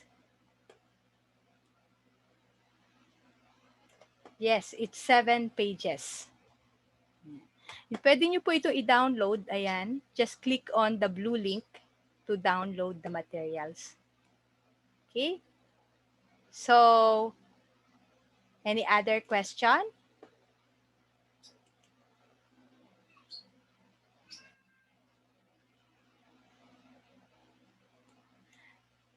Ma'am Maybelline. Okay na po tayo, Ma'am Leslie. Okay, so, Ma'am Maybelline, nasa Canvas po siya. Okay, since you are enrolled in BILT, the Job Analysis Questionnaire, ila-live ko na po. Nasa Canvas po siya. Okay, all the tools. Hindi ko lang nila-live kaagad para at least ma-discuss natin. Pero ila-live ko na po after this session. Thank you. Sige po. Okay, so with that, we'll close our session for today. Raquel, do you have last instructions for our participants? Thank you, ma'am. Bale, bukas po yung evaluation namin for 3 days. And then yung materials po, isi-send ko na lang po sa email nyo. Pati po yung groupings na gagawin namin. Yun. So, i-email ko po sa inyo lahat ngayon. Yun lang po, ma'am. Thank you, everybody. Have a happy lunch. And then please read your assignment this afternoon para we'll have a fruitful discussion bukas. Thank you also.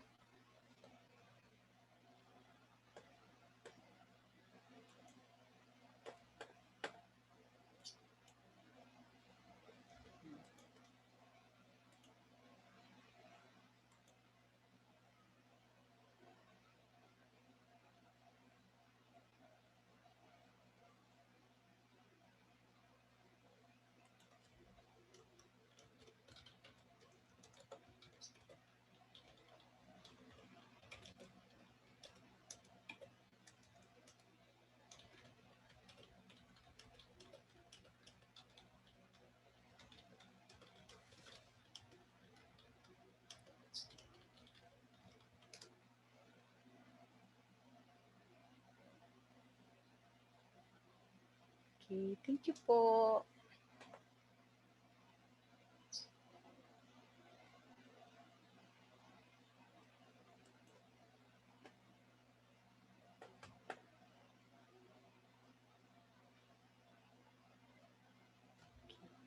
Deng. Sige. KRC? Hello po, ma'am. Yes, Deng. I need you to join yung OM this afternoon. Okay po, ma'am. Sige. Tapos, i-capture mo yung mga needs ng co-ops doon sa OM para magawan ko ng program. Sige po, okay po, ma'am. Thank you. Send ko na lang yung link. 2 p.m. po ba yun, ma'am? Oo, yata. 2 p.m. Sige. Lunch na muna tayo. Thank you, everyone. Sige. Sige po. Bye-bye Bukas po. uli. Pahinga ka, Raquel. Ma'am, wala kaming tubig. Wala kayong tubig. Wala. Punta ka dito, i-give ka sa amin. Yan. Sige po. Sige. Bye po. Bye-bye.